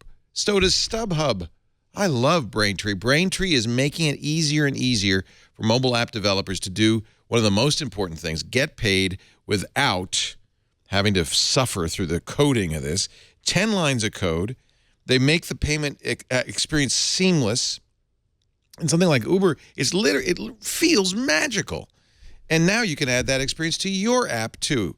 And by the way, take every kind of payment. I mean, not just Apple Pay, but PayPal, credit cards, Bitcoin, Venmo. And Braintree has great support. In fact, if you don't have the time to do the integration, they can do it for you. Payouts are fast. It's a secure, really secure platform. That's important to your customers. They're ready to grow your company from your first dollar to your billionth dollar. They've done it before. They could do it for you. Many a unicorn uses Braintree. Braintree, a full-stack payment solution waiting for you right now at braintreepayments.com/twit. Show the boss, show the product manager. If you're the product manager, show your engineers. I think you'll reach agreement very quickly. This is the way to do it. I just did a rental with Silvercar. Braintree made it so easy. It just changes your life. It's so great. braintreepayments.com/twit.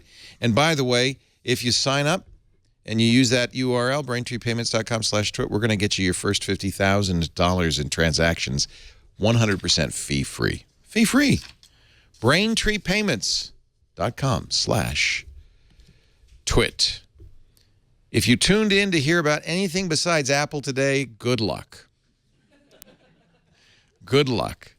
I'm really excited by the iPad Pro, but you've now kind of depressed me. It sounds like this is going to be kind of an intractable problem. Here you have a platform that could revolutionize computing, and you have a company that has kind of a built-in business model that's antithetical to it. Is there a solution, Ben? The thing to remember is, and when Apple showed iOS 8 last year, like everyone was like overjoyed because finally they're opening up, right? They're allowing more internet communication, like all sorts of new capabilities, more access to the system. Yeah, how did that work out? Well, the problem is that they didn't have the business model to match. They haven't opened up the business model. The good news is that one, it shows that Apple can fundamentally change their approach, because they did from an API and engineering perspective. Two, we've seen, at least in the history of the App Store with the in-app purchase stuff, that we have seen the way that a change in policy can totally give birth to a new segment. And we just need to put those two things together to have these new business models for apps. And it's not just the trial stuff, although, I mean, Apple, like, if you want to do the subscription stuff on Apple's like institutional support, if you want to sell like on a per seat basis, also very poor. The reality is like just unless you have an internal enterprise app store, it's actually very hard to sell to multiple consumers. You want to sell to a school, for example. And so I think the point about having someone focused on this on a holistic level is a really good and important one. There's no one on Apple's executive team that is focused on developers. And then two, I mean, the App Store policy is in one of the, it's in Phil Schiller's org, which is one of the more, there's been less new blood than in some of the other orgs, particularly in engineering. And I think there's probably more of the old school Apple mindset of we're going to control it. We're going to control everything. We're not going to be held hostage by anyone. We're going to make it super simple for consumers, and that's it. And I think that I wonder if there needs to be more of a change, right? Kind of some new blood approach. I think it's. Like I don't Craig think it's Federighi going to be engineering. impossible forever. Exactly. I mean, I think we need the Craig Federighi of App Store policy. It's really telling. I mean, Apple was famous for its developer relations in the early days. When it was OS, System 7 and OS 9, I mean, that's where Guy Kawasaki made his bones. It was developer relations were very, very important to Apple. It's really telling that there's nobody at the top level of the executive team that's even thinking about that. Well, those are different branches too, Devrel and... There's so many. I mean, the App Store is doing great from a top line perspective. The revenue numbers are huge. They there's keep no going incentive up. to do that. And there's no warning signs. There's no red flag from executive. They are coming in, but the problem is almost all that money is coming from games and also subscription services like Netflix and stuff like that. Yeah. And so if you're Tim Cook and you have 40 gazillion things on your plate and all you see from the App Store is that it keeps going up and to the right, like there's no incentive. How is this going to ever break through? Right. To me, the big signifier of the App Store is iPad revenue, which I think there's just no reason to buy an iPad. I think that's because there aren't enough of the compelling apps that make it a must buy. But we're getting into kind of a very convoluted chain of cause and effect. That's, I will admit, hard to prove. And I might be wrong about this. I don't think I am, obviously, but I can appreciate why this hasn't broken through to the higher levels of Apple. Hey, things change. But here, let me just. So one of the things was Apple needs a czar for the App Store. Well, no, they need a business model for the App Store that expands beyond what it is. And enriching Apple. This is, and Ben, you were there during this time period. This is Microsoft's unwillingness to cannibalize its own Windows business to build the future eventually wound up costing it. And this is the same dilemma that Apple finds itself in 180 degrees the opposite direction, their unwillingness to cannibalize their highly successful consumer app store business in order to make it palatable to businesses and enterprises. It's the same exact thing. No matter how much you talk about the willingness to be able to disrupt your own business to see the future, you may be intellectually willing to make that happen, but when you have to deal with quarterly results that where every product line that you're selling is bringing in multiple billions of dollars or tens of billions of dollars per quarter, you don't cannibalize that. And that's what you don't need a czar. You need an executioner who's going to come in there and basically say this business has to change because in 3 years the spigot is going to stop flowing. Steve Jobs could do it. He did do it many times.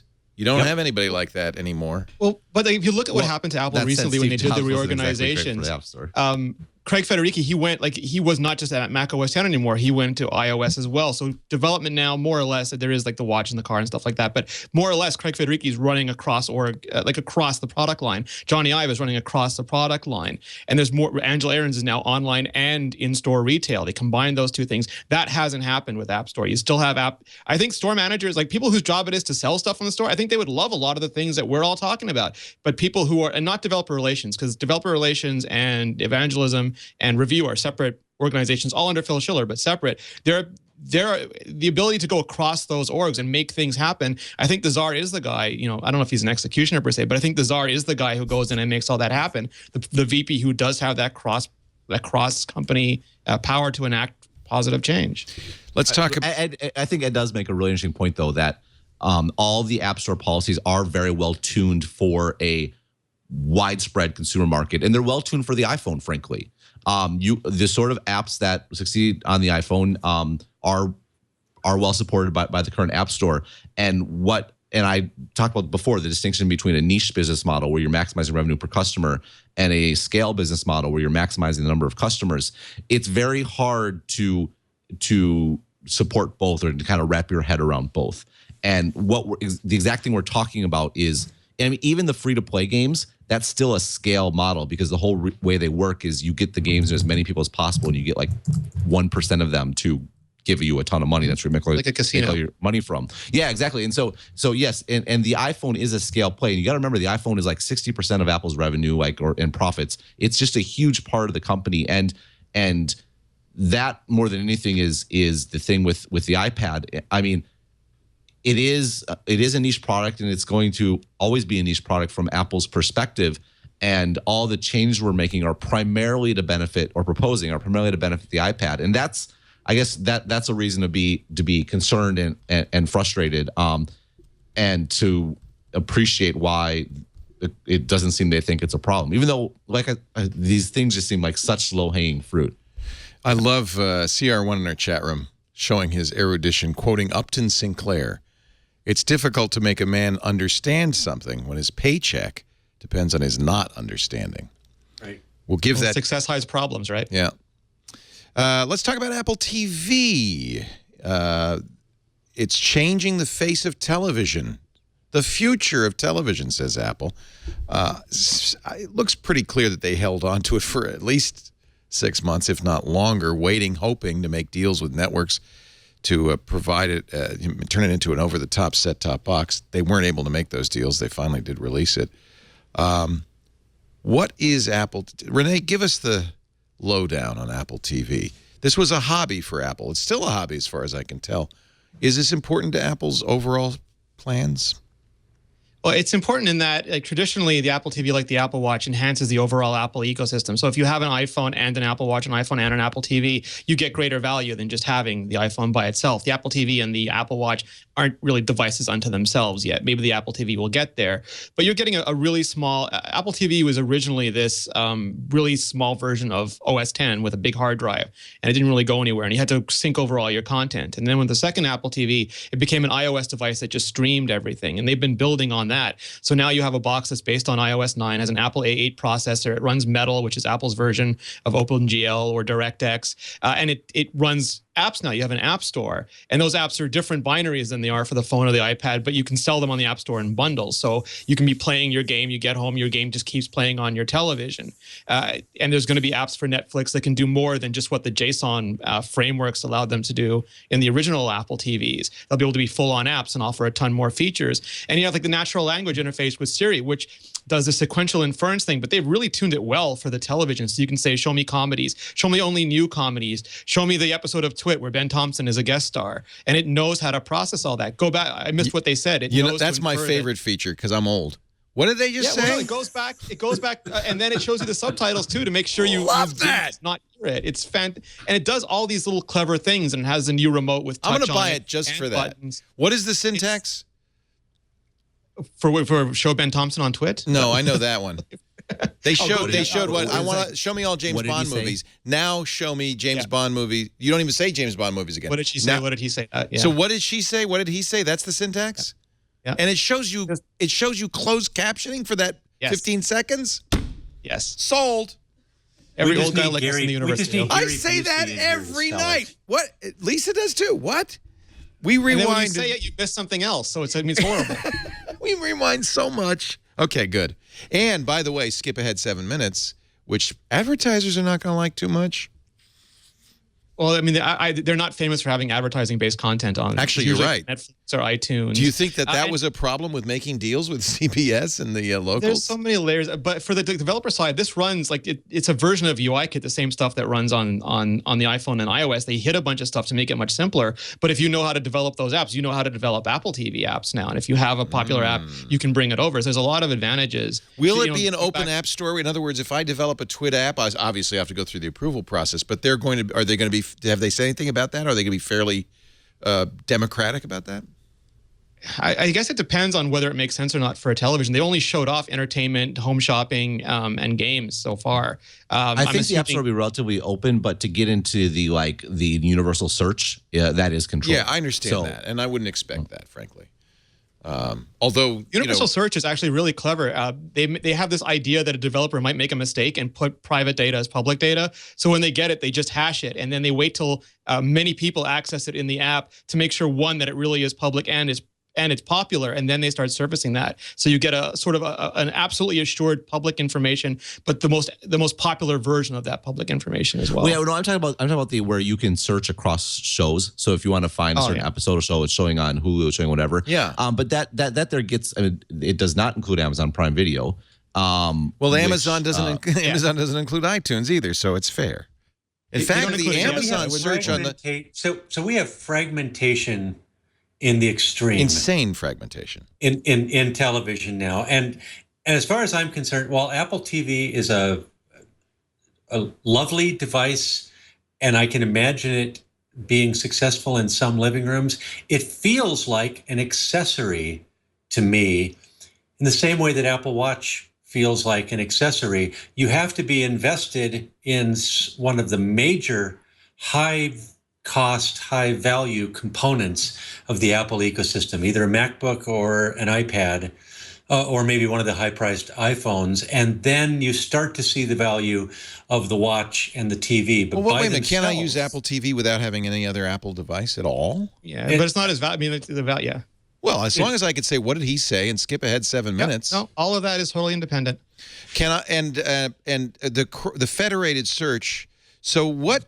So this is, by the way, Fire TV had the same problem. It was searched, but not everything.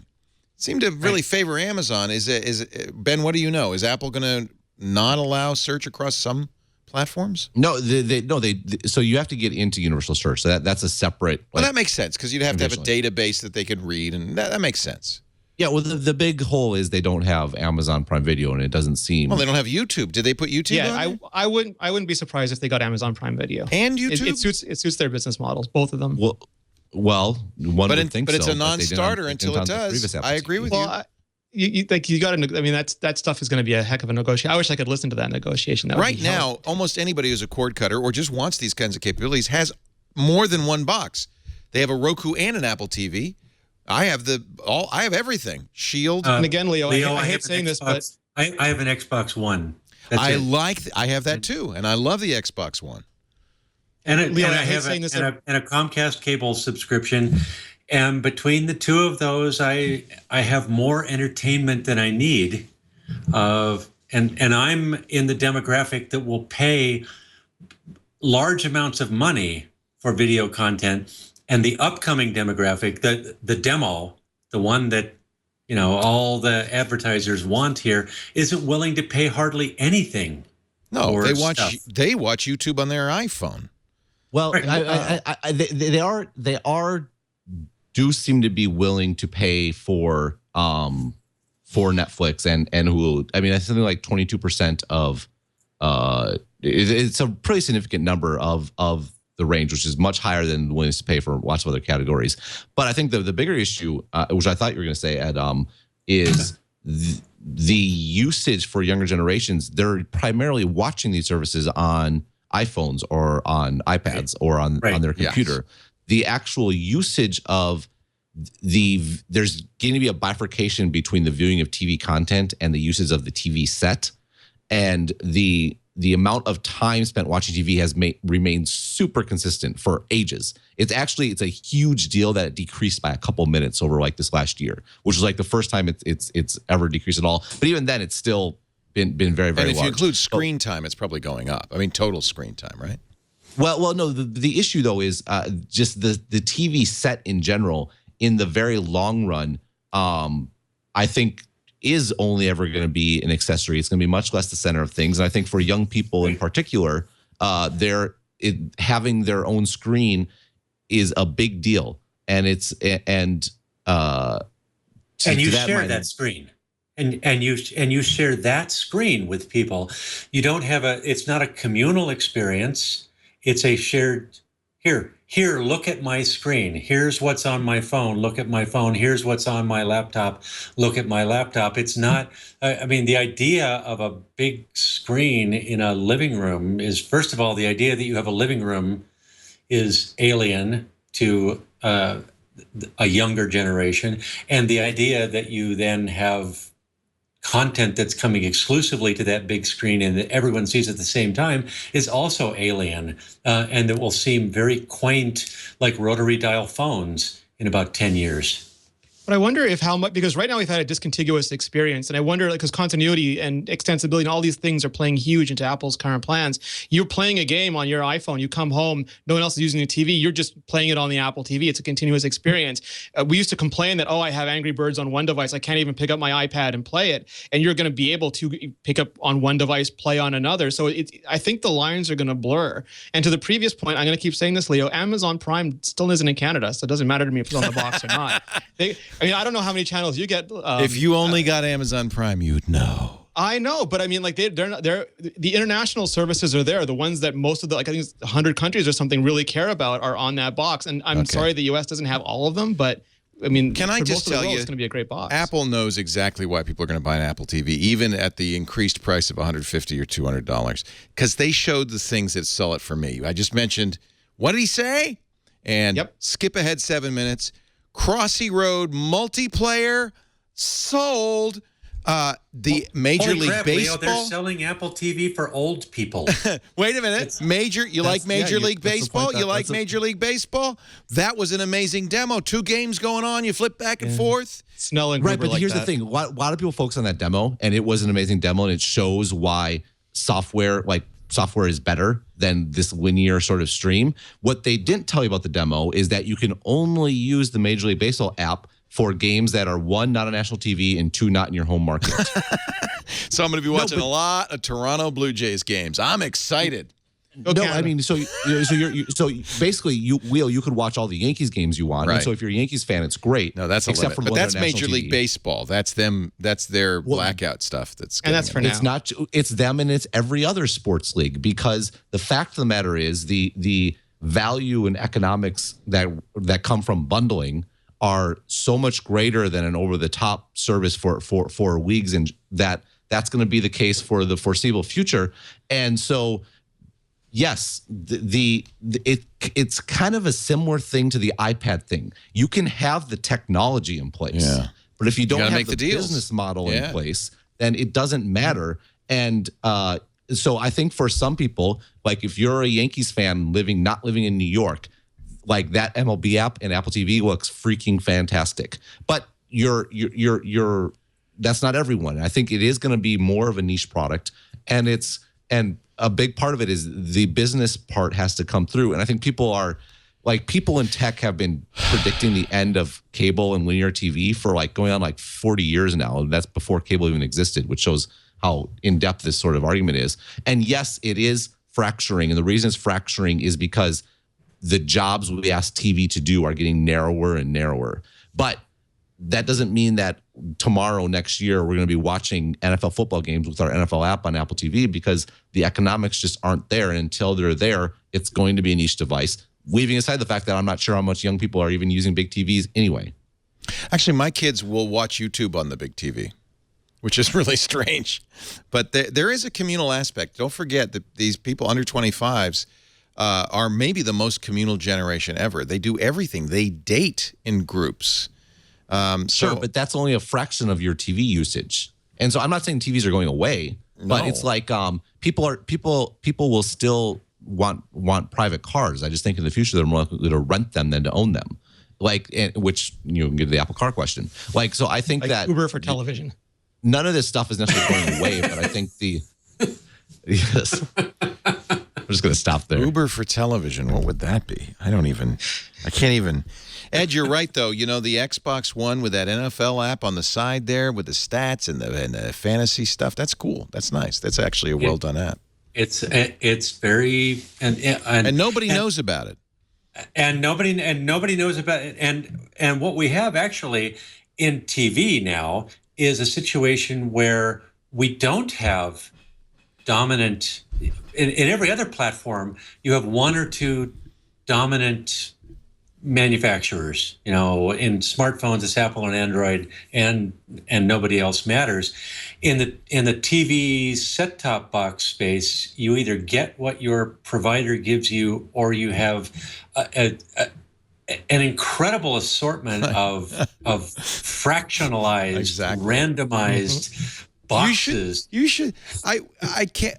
Lisa says, "Oh, good. Let's watch Ray Donovan. I said, well, we can't watch Ray Donovan in the living room. We can only watch Ray Donovan in my den because the device that recorded Ray Donovan, it's crazy. I had to explain that to Judy the other day. I'm sorry, we can't watch this movie on the big screen TV because it's not on a service. It's on the Xbox One. It's crazy. And so I'll have to pull it up on the laptop or the tablet and miracast it or Chromecast it to the TV.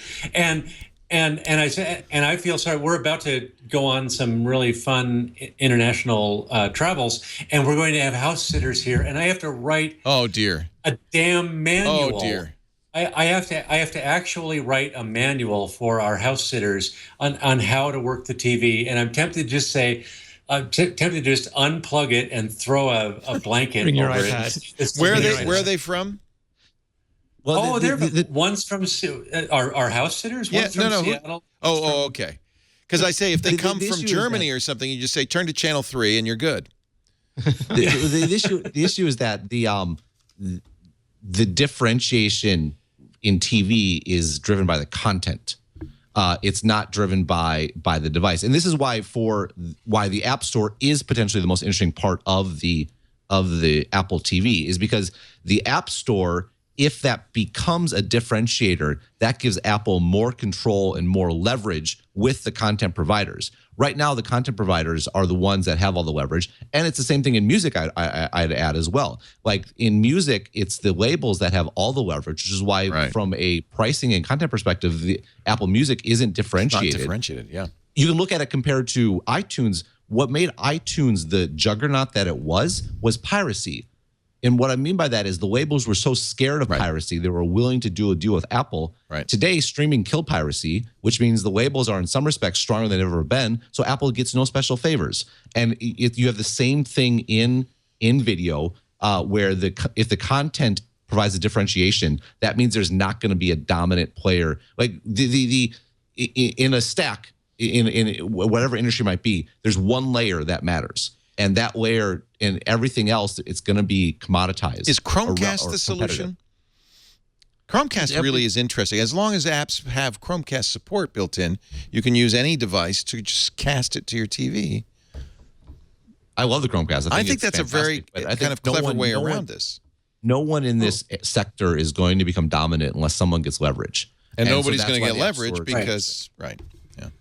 And even as simple as you and I think that Chromecast is, or Miracast, every Windows 10 device supports Miracast, and my Android phone supports Miracast as well. You've got all those things in there, but ordinary people just their eyes glaze over when they try to imagine the idea that there's something they're watching on their phone or a tablet or something, and then they have to go through a series of.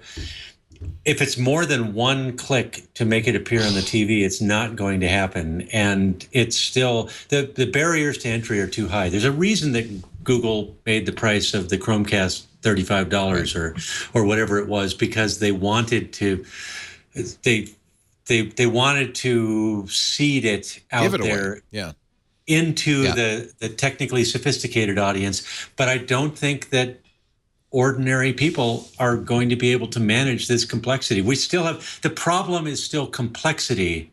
Right. And complexity is being driven by business models and ridiculous global copyright laws. Well, and it's also not reliable enough. Like if it fails once or twice, they just stop trying, and all of them fail on you enough that most people just will never touch it again. Well, the issue is how do normal people live? I don't understand. Simpler, better lives, Leo. Everyone is focused on this complexity issue, but that is second. There's two aspects of complexity. There's UI complexity, and everyone's like, "Oh, well, I can't wait for the cable box to die because the UI is complex." The problem is that is a second order concern. The first order concern is, can I find the stuff that I want? Complexity, and the cable box still wins here. And the complexity that you guys are driving at is, do I look at it at Apple TV? Do I look at it on Amazon Fire? Do I look at it, like, where do I find it? That is a different sort of complexity that Apple TV has yet to solve. And the UI can be as beautiful and as intuitive and as fun to use as it could be until it solves that first order level of complexity, because what matters is the content. That's what I mean by that being the differentiated layer. It's going to have trouble breaking through in competition to something that has all the content, even if it's got this convoluted remote in this ugly grid on the TV screen. Is there a genetic difference between people? Because I can sit down at any television multimedia setup, see the remotes, look at what's there and go, okay, yeah, I can do this. And then there's other people. Yeah, but we can't do what they do, Leo. It's like a vocabulary. What do they do that's so great? It could be medicine or mechanical engineering, or they could take a car apart, put it back. I mean, everyone has aptitudes. But I guarantee you, everyone on and this panel and probably everyone listening doesn't need a manual to figure out how to watch TV. It's obvious. You just put it on HDMI 1. And then you got to get turn on the Xbox One and the Roku They will box. throw that controller at your head so fast, Leo. But we are the 1% or even the 1/10 of 1% in terms of technology, and that is a real problem. The problem is the conceptual layer that goes on top of this. I spend a lot of my time as an instructor. I write books. Okay. I write books and manuals and articles that explain to people how to do things. And the hard part is not the step 1, step 2, step 3. The hard part is the conceptual layer. Yes. Where you explain to someone how this thing works so that when the steps that I just wrote about stop working because Microsoft or Apple or Google came out with an update in 2 months that breaks that step-by-step regime that I talked about. If they understand the conceptual thing that I explained, they can get through it very easily. But those conceptual layers, I agonize over them. I gotta share this tweet because I think it captures it perfectly. Steven Sandoff just tweeted me on Twitter. Says people are literally willing to flip aimlessly through channels to find what they're looking for, as long as they know it's on somewhere. But that's what's so smart about that is the key is that they know it's there. And but if it's 500 channels, they're never going to find it. They absolutely will. The challenge for an Apple TV is if you can't turn on the Apple TV and know that what you want to watch is on there, and you have this additional layer, I want to watch X, which thing do I use? Like the UI doesn't matter if you have this issue of you don't even know if what you want. This uncertainty. Uncertainty is even worse than a bad UI. I just looked it up. I have in my Evernote a note, how to turn on the Den TV. Because I figured I'm going to be sending this text out.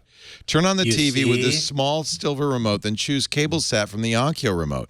Then make sure the Xbox is turned on by pressing the Xbox button on the game controller. Then choose TV on the Xbox. Sometimes the TV turns off. So if the screen goes dark, turn it back on with a little silver remote. Then use the Xfinity remote to choose 702. That was to watch one thing once.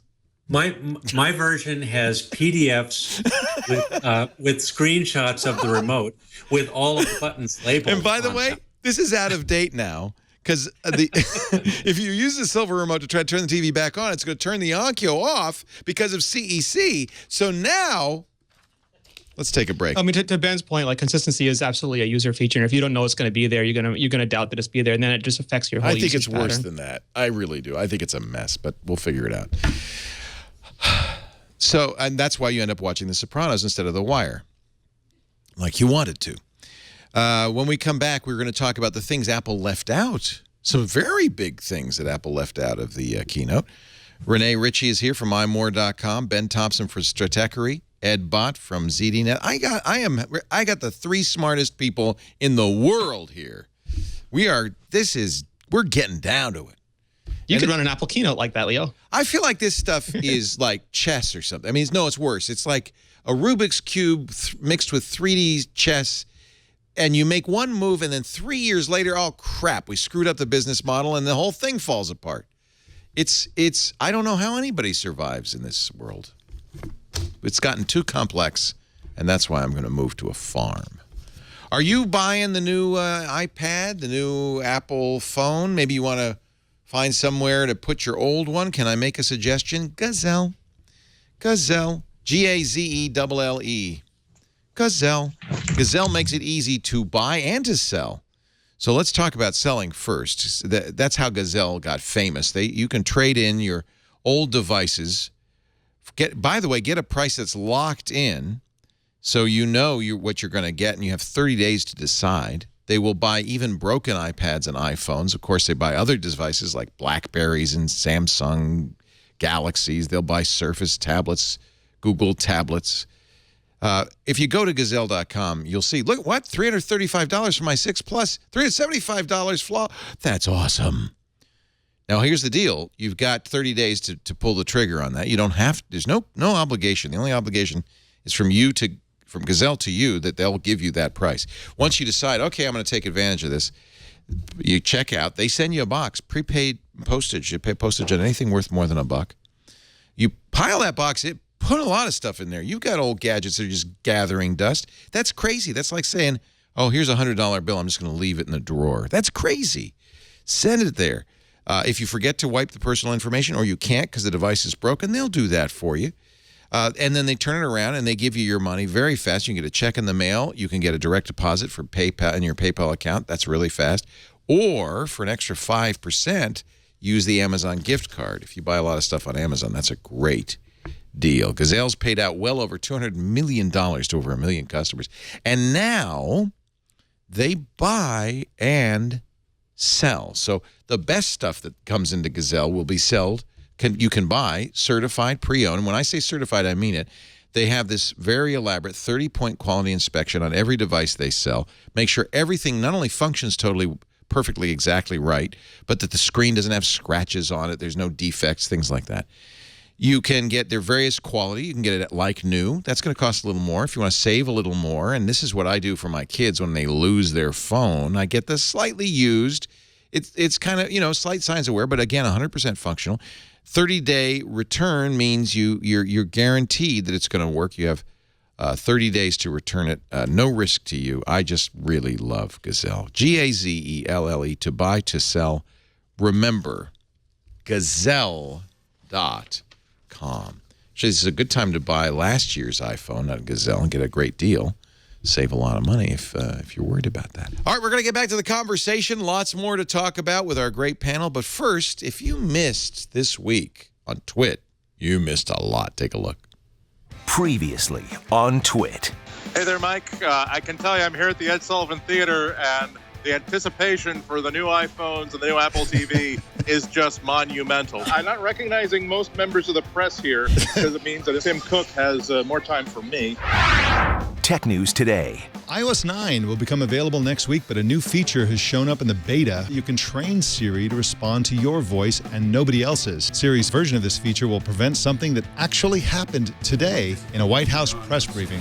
Is the president upset that he couldn't get even one Republican perhaps to sign? Sorry, I'm not sure what you want me to change. Mac Break Weekly. So, Christina, I have my purse right here, and I carry my iPad in it. Am I going to be able to do that with a 12-inch iPad Pro? If you can fit the new MacBook in your purse, then you might be okay. But realistically speaking, probably not. Before you buy. The Moto X really appeals to me for a couple of reasons. One is it's a very pure version of Android. This will be Lollipop 511. When they do add stuff, they add stuff that's really useful. You'll be able to put the phone to your ear and speak to Google Now, and it will respond only through the speaker. Twit. Great tech news and analysis every day.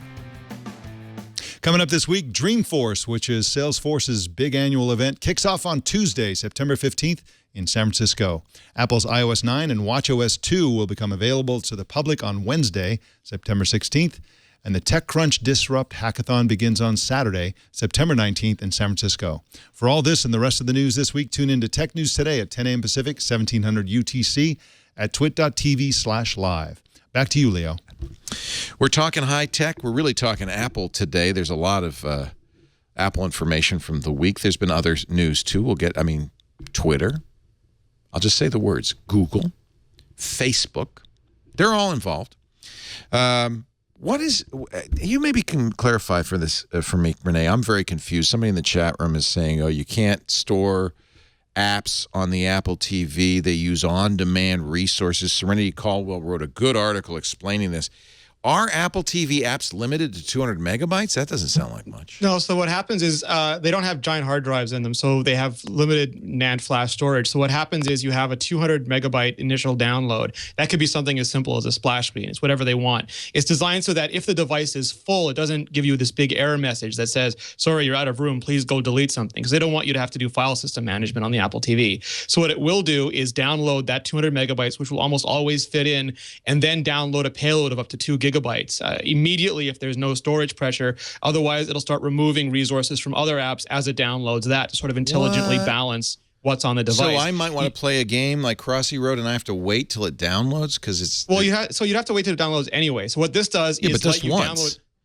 Well, this is the same thing. So, in your example, if you downloaded like Infinity Gauntlet or something, and you didn't play it in 3 months, and then you downloaded Crossy Roads, it would start removing the oldest played levels from the Infinity Gauntlet game, the ones you'd already passed and haven't played in a long time, to make room for the very first Crossy Roads levels. And then as you played more, it'll download more and more levels and get rid of older ones. So it's trying to intelligently balance all the space, sort of like iCloud Photo Library or iCloud Music, where it wants to keep everything nearline, so you have a much bigger capacity. It's Ed's Cloud Point again. You have a much bigger capacity than you have on the lower device, on the local device. So they sell two versions. They sell one for $150 that has, what, 16 gigs? I think it's 32 and 64. 32 and 64, and then the $200 for. Does it even matter then? Should I just get the little one? You'll be able to keep much more local content available. So it'll do less. It'll have to do less of the load balancing. All right. Well, I remember all the hell Microsoft went through with Xbox, the original Xbox One announcement about always on and checking the home office. And it's funny, Apple just, nobody Well, they're cares. not doing anything other than, so when you make an app, you just, the developer tags, like this is the initial download. Right. These are the levels. Like it might be like video tutorials. Once you've watched the onboarding thing, you don't need to store that 4 gigabyte video anymore or that cutscene anymore. So it just dumps them. And then if you ever decide, yes, I really want to watch that again, it'll go download it for you. One thing they didn't mention, which kind of shocked me, is HomeKit. I thought the new Apple TV was all about HomeKit, the home automation hub. They moved that to iCloud. Initially, the Apple TV was a remote access point. So if you were at the airport, wanted to switch off your lights, you could do that. Now that happens through iCloud. So it doesn't have to do anything on the Apple TV anymore. Oh, so that's that.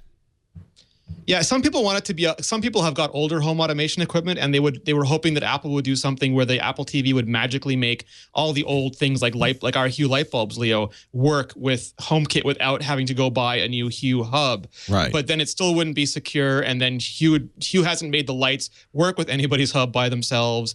So that's a sort of a fantasy at this point. Is Google? Google seems to have the same fantasy. The on hub router really seems to be less of a router and more of a home automation hub. It will, but it's still, for example, unless Hue enables their lights to work with it, it's not going to work with it. So there's a lot that has to happen on both the vendor's side and on the platform owner's side for that to work. You have to essentially make every light bulb its own tiny hub instead of just having that one Hue hub that connects to all the light bulbs. I'm increasingly of the opinion that nobody's ever going to get home automation working, and it's just a... We'll get there. Really? We're optimists, Leo. We're optimists. But you and I, we're doing stupid things like Hue lights and my doorbell with a camera on it, but nothing talks to anything. Leo, your great-grandchildren are going to live in this amazing world. No, they're not. They're not going to be able to watch TV. They're not going to be able to do anything. No, you're in the trough of depression, which is like the adoption curve, which is there's a ton of hype at the beginning and it goes up. Yeah. And then it way overshoots the capability. Right. And then everyone's like, this sucks. It's never gonna happen. It's never come through. That's where I am meanwhile, now. the technology just keeps increasing. And then eventually the expectations match up with what's actually there. And you realize, what's the great Bill Gates quote? Like, you will always overestimate what can be done in a year and drastically underestimate what can be done in 10. And that applies to a great many things. I would imagine this is one of them. And there's the other thing, Leo, is there's no 4K story. And yes, 4K is not many people own 4K sets yet. There's not a lot of 4K content yet, but the Apple TV does not. The new Apple TV does not support 4K. Yeah, and while there was some speculation that maybe the hardware could, they just turn it on with the software switch. The problem is HDMI 1.4. Yeah, it ain't going to really be a good solution for 4K. It can do it, but only at 30 frames. This is not a 4K device. Do not delude yourself. And again, like there's a lot bigger problems to solve. Like if there becomes an iTunes 4K, how are they going to handle upgrading your content? Like remember when it went to HD, they offered you the ability to pay to upgrade all that stuff. And but I could shoot 4K on my iPhone, my new iPhone. Yeah, but then it gives you awesome digital zoom and the ability to crop down to or to sample down to awesome 1080p, Leo. Right. And you have just made my point that the Apple TV is an accessory for people who already are invested in the Apple ecosystem and are willing to upgrade it in a year or 2 or 3 and are perfectly happy. If someone's coming into this for the first time, they're going to focus on the limitations. If they're coming into this as a member of the Apple ecosystem already, they're going to focus on the synergies. Synergies are for sheep. I had to buy an iPhone 3G just to get GPS, Leo. Hey, by the way, okay, so I bought the iPhone 6s Plus. I said I would, 128 gigs, because I wanted to spend more money. Yeah, I did, and I'm worried now because I think it's pink. It is pink. But it's an awesome metallic pink, Leo.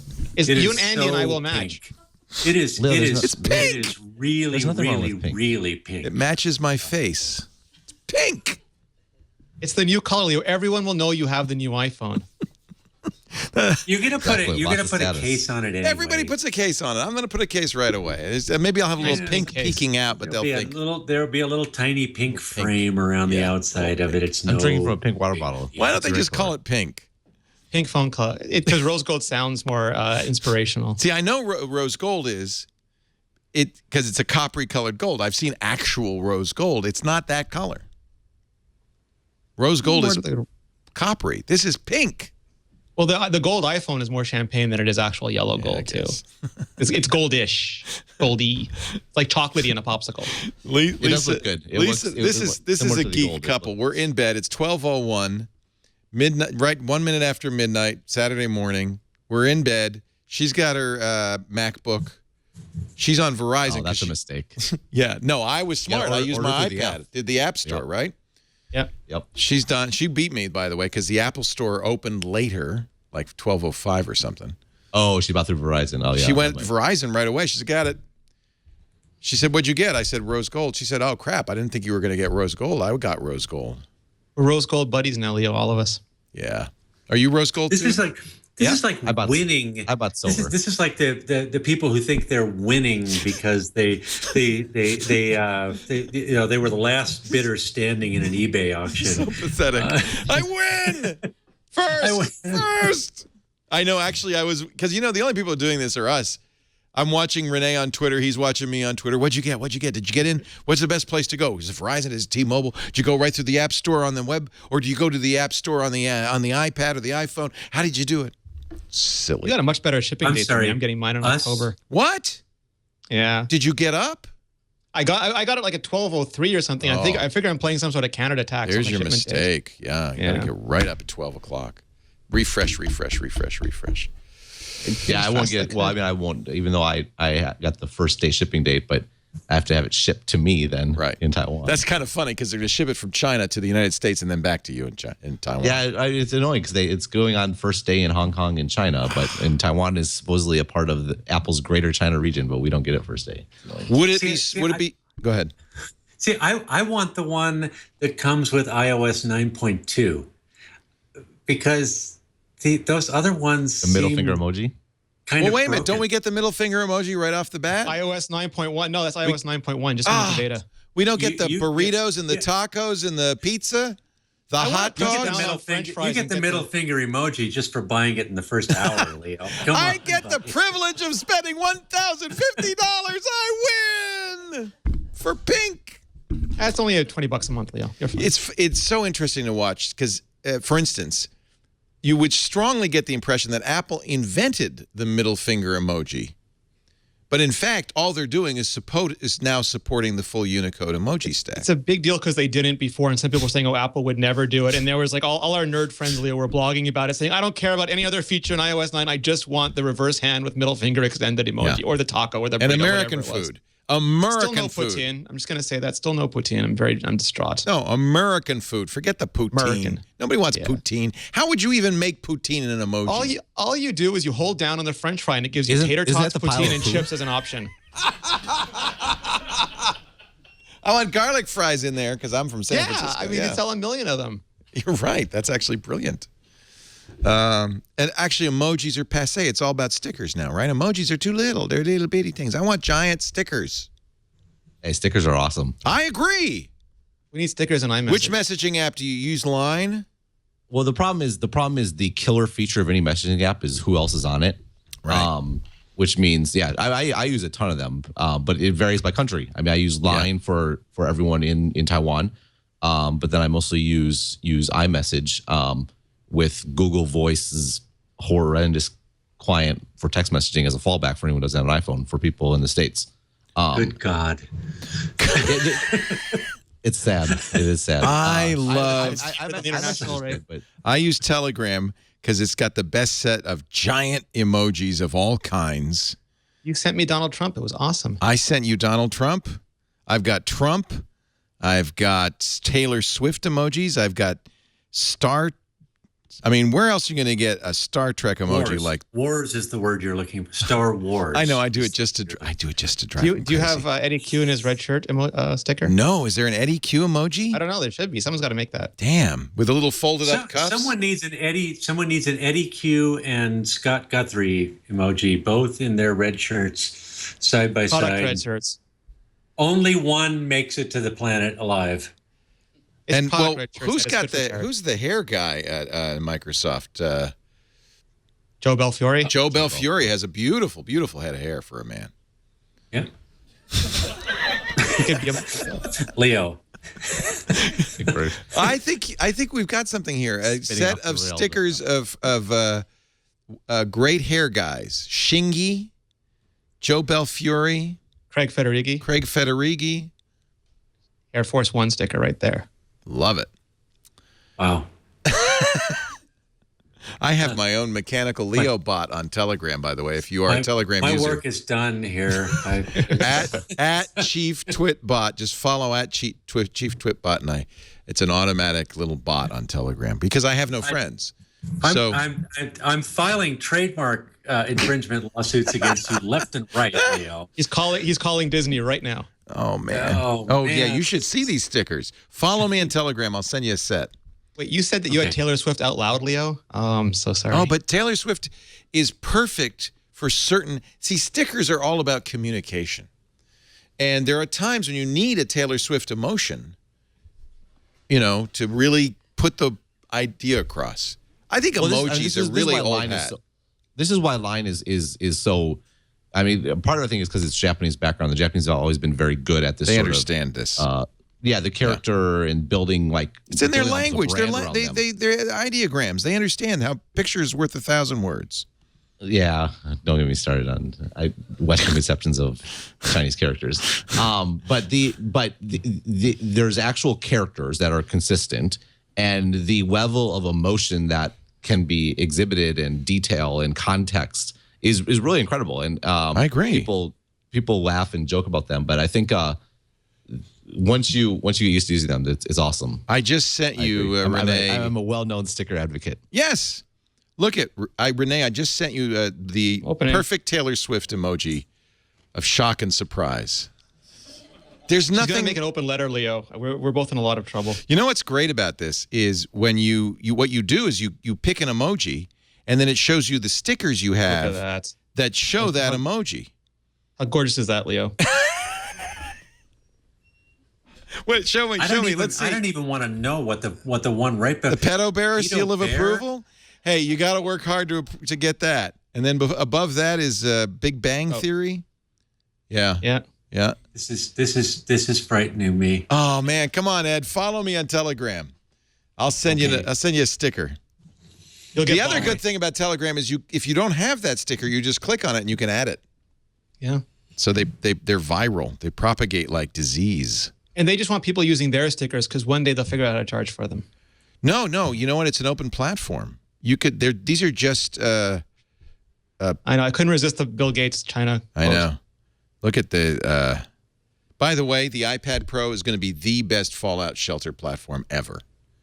The games are terrific. I tried a bunch of them. They were really, really nice. Can't wait.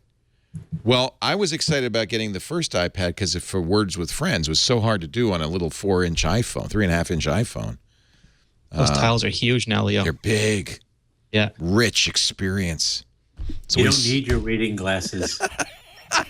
Yeah, we're definitely getting the in what respect does Apple's new products appeal to old men angle on this? Oh well, I'm an old man. Here, wait, let me it's big, big, so I can actually see get my it. Rick Perry. A rose-colored repeats Coke bottle words, so I can glasses. actually hear I'm it. sorry. Rick Perry gave me these glasses. Hello there, Ed. How are you feeling about the new living images that'll be part of your iPhone? Harry Potter-like animated images. Wow, it's like nobody ever did those It's like, before. I think Nokia did it before anybody did. 1812. Nokia did it in 1812. 1812. Yeah. The HTC Zoes are similar to these. The idea is what? That the camera, as soon as you point it at something, for a second or two, it's just recording already. Then you take the picture. 1.5 seconds. And then it records another 1.5 seconds. And then what? Well, it's not recording, so it's taking still images and then animating them. They were really careful to say it's not video, it's actual still images. And it kind of doesn't look like video. It looks like still images being played as fast as possible. It's an animated GIF. Yeah, basically. Although I think it's in their Core UI format. I don't think it's in I'm sure it's also it's pronounced GIF. Never mind. the G is silent. It's GIF. It's pronounced throat warbler mangrove. It's actually. There's only a handful of people who will get actually, that no, I joke. think they're people JPEG. just laughed out Throat warbler mangrove. I got it because I'm an old man. Yeah. Yeah. It is compatible with Facebook. Can I post my Harry Potter? You can send it to older iPhones, and you can do a long press because there's no forced press on the older iPhones. Do a long press and it'll animate. But so far, I've only seen it on Apple's platforms. The Watch stuff did animate on other platforms, though, so maybe they will. Yeah, we didn't talk about that, but the 3D, we haven't talked about the iPhone at all, which is interesting. Isn't it? The 3D touch, though, is really good. It's super easy to use. I did want to ask you about that because I have to say I was very skeptical. Force touch on the Watch is not intuitive and I'm not sure what's going to happen. It's even worse on the laptops because it's not consistent and you can't really tell. But everybody who tried it on the phone said this 3D touch actually works. Yeah. I think part of it is on the laptop, you don't have the immediate feedback. You don't have the direct feedback to your finger. You need the haptic feedback, yeah. Well, it's not just the haptic. It's that you're not touching the item. Like the abstraction of the touchpad makes it much more difficult to pull off. I think the thing that's most impressive, though, compared to the Watch in particular, is that it always works on the phone. Like it works every time. And what I think Apple is doing that's smart about it, I think Apple's always been good about this, and something that, in contrast to, say, Microsoft, for example, is that they're keeping all of the, at least for now, and they hope they continue doing that, all the 3D touch interactions are just ways to do actions faster that you could do in traditional ways. And so because the issue is it's kind of a hidden feature. But are you going to know, is it intuitive? Are you going to know what it's going to do and kind of get it? There's a stage called At least now it seems pretty consistent, especially when it comes to like peaking and stuff like that. Right. But the point of the matter is if you don't know how to do it, it won't change the way you use the phone at all. Right. But if you do know how to do it, it makes certain aspects. It speeds things up. Absolutely. And I think I was relatively skeptical as well, but I was very, very impressed in actually using it in hand. Yeah. This is back to that conceptual point of view. Once you learn how it works, you can extend it to other things. Right. You learn it in one place, it works in other places. That has been historically Apple's strength in terms of user interface design. They may not be first, they may not be best, but they are certainly most consistent. Well, I liken it to give Microsoft credit, right-click. Right-click, the contextual menu that popped up with right-click was very quickly adopted by people. People got it right away, and it was very much of a power tool. You couldn't do it on a Mac because there was only one button. What Microsoft got wrong about right-click was there were things that you had to use right-click for. Yes. And that was actually very difficult for especially novice users. Because they couldn't find it. Actually, I think the Mac did right-click better was because it was always optional. In part, it was forced because there was never two buttons on the laptops and stuff. But that meant that anything you put in right-click, it also had to be visible elsewhere in the UI. So if you didn't know how to do right-click, you could still access it. And I think this is a really critical point in UI. And something that the Watch is a problem for the Watch is when critical aspects of the UI are hidden, it's a big problem. And that's the case for the Watch. And it was the same problem for Windows 8. Yeah, non-intuitive for sure. user interface. Well, it was a huge problem. So one thing that was kind of shocking to us when it first launched was for a Windows 8 app, you needed to swipe down on the top or bottom of the screen, and that would actually bring in the controls. It was kind of frightening, the number of people that launched Windows 8 app and never once swiped the top or bottom. Like, there was just no. What's the charms bar? No affordance. Where's the charms bar? Affordance. That's exactly it. Yeah. Well, good. So, really, the word intuitive, it's a hot button. Well, we've learned. We thought the remote control was intuitive in our home theater. Right. No, there's no such thing as intuitive. There is. Can you learn it quickly? Right.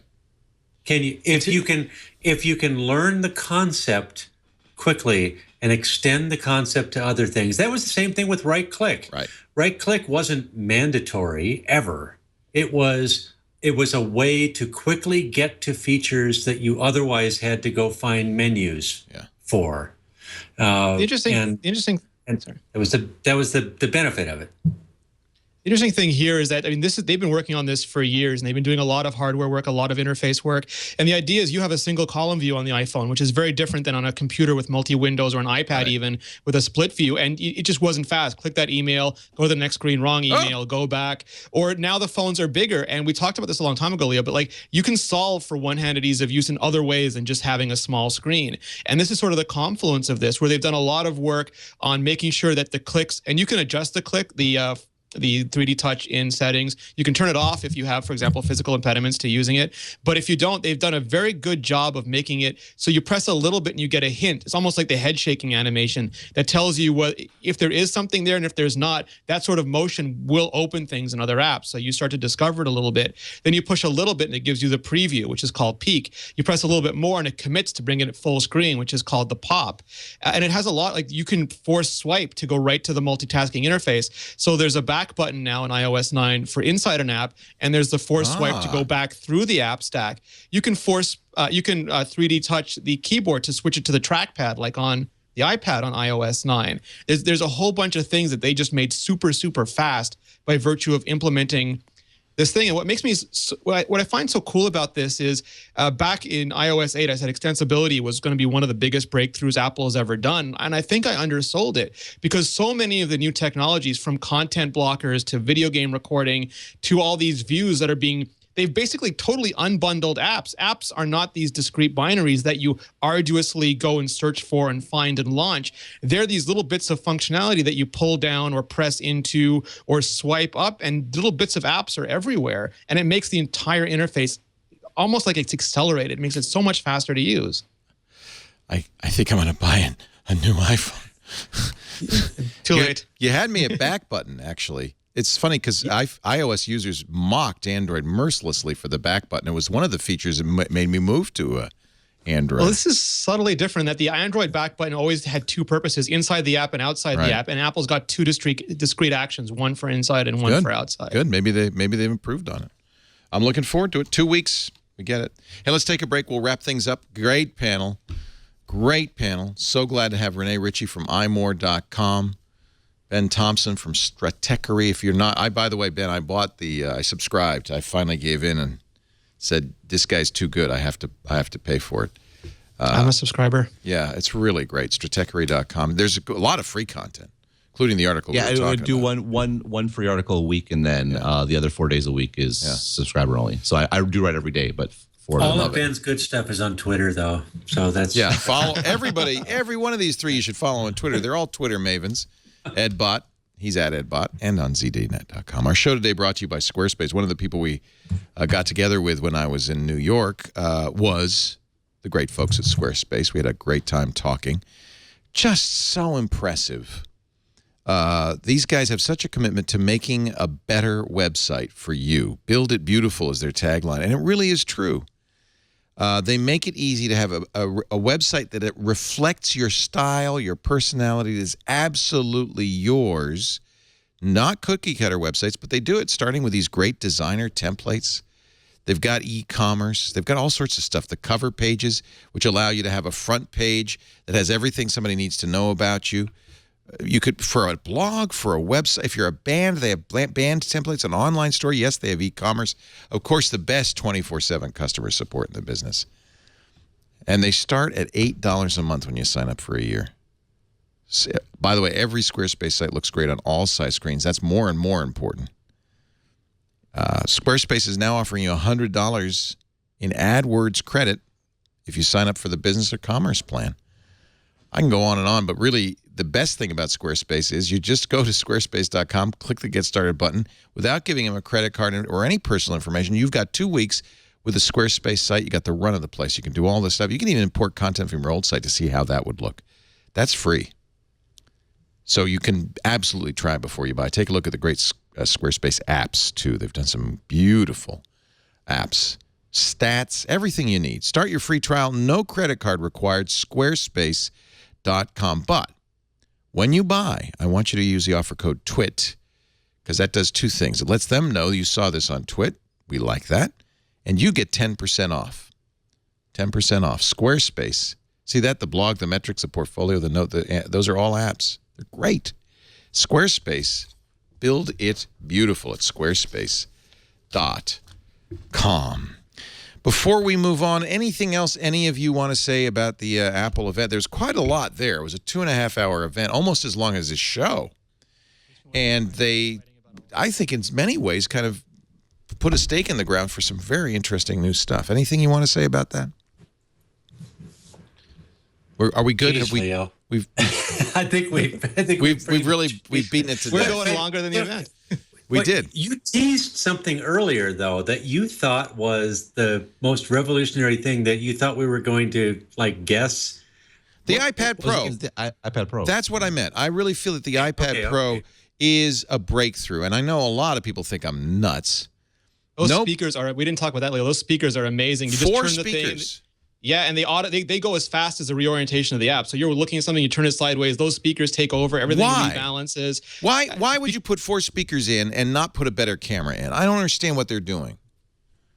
I think that the idea of someone standing there with this camera to them is not as realistic as someone watching Avengers Age of Ultron. Real people use the iPad for a camera. I see it all the time. Me too, but I think those people they think are like those people, if they're using the iPad for the camera, the megapixel count of the camera is not the most important thing to them. Although, I got to say, please do not use an iPad Pro to take pictures. I want it to shoot 4K, Leo. You know what kind of a viewfinder that would be? That would be the best viewfinder ever. I just want, from when Rene just said those people, I want that clip from Tropic Thunder. You people. You people. You people. Well, I'm one of them. We used the iPad to shoot everything at CES this year. Real quickly, cyber attack exposes 10 million records at U.S. health insurer Excellus. I think they're blue something. Blue Shield. We've heard this so many times. Is there a story here? Nope. We're screwed. Security's hard. We're screwed. Y'all. Chris Sacca says, everybody I talk to, all the biggest Twitter investors want Jack Dorsey to be CEO. Jack's already said, I'm too busy.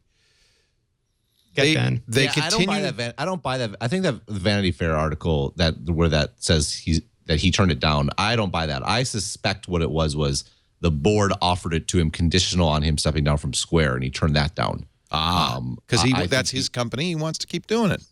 Yeah, I suspect he's holding out to do both. By the way, that article also said that the board calls Chris Sacca the Unabomber. Because he. Well, I mean, they need it. I mean, as I noted on Twitter, per your point earlier. I mean, the surprising thing would have been a fast and neat and clean CEO search. That's not the Twitter we know and love. Yeah. It's a hot mess. Twitter. It's a hot mess. And we love it. It really is. I mean, this is... It's a dog's breakfast. A dog's breakfast. Dog's breakfast. And yet, we can't live without it. It's the dial tone of the internet. Yeah. I'm a little RSS. Huh? It's the new RSS. Yeah, I guess it's kind of like that. I don't think that's a good thing to say, but... Well, it kind of is RSS, just... Yeah. So it's out of control. It's RSS if it were out of control. And like the R cancer. Is for random. The R is for random. Leo. Yes. Yes. GoPro, which announced it was going to do a multi-camera virtual reality camera, has says, yeah, it's coming out in November, and it's $15,000. Oh, man. Alex has ordered 3 of them. You want to bet? Oh, man, I did the calculations, and I thought, well, if it's got 16 GoPros in it, it shouldn't be more than $6,000. I guess I was wrong. The tape. It's expensive to glue it together. You know, I'm going to buy this Theta S. I figure, so this is the 3D, the Ricoh 3D camera that you just hold, and you shoot video that's completely surround video. It's only a couple $100. And I'm going to stream that to YouTube. And then I figured it all out. I'm just going to be here doing a vlog, and then on the other side of me, there's going to be a bunch of crazy people, you know, naked dancing and stuff. It'll be like I'll have Burning Man on one side, but unless you turn around, you won't notice. We are all Roland Headley now. Yes. You know? We need the Doonesbury, another old man reference, the Doonesbury character who wore all... Where's our 3D periscope? Oh, I love this. Yes, 3D periscope. Amazon finally stopped selling the Fire Phone.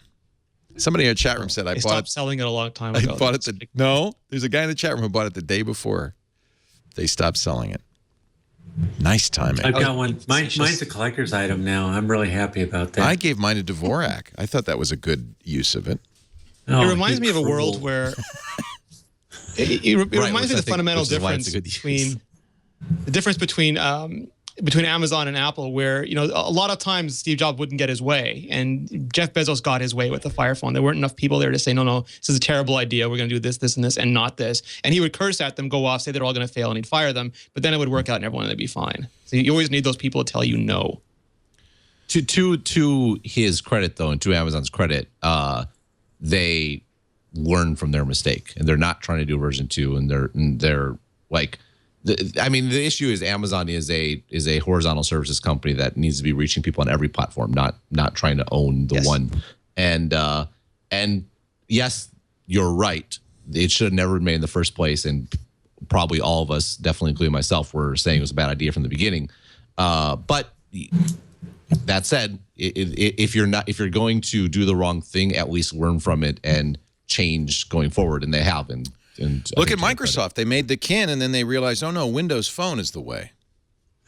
And then 7 was the way, and then 8, and now 10. Well, you know, that's why Nadella, though, deserves credit. He does. Because it was important that Microsoft was at that event, and it was important because what matters to Microsoft is not Windows. What matters to Microsoft is that Windows is now when Windows was the market.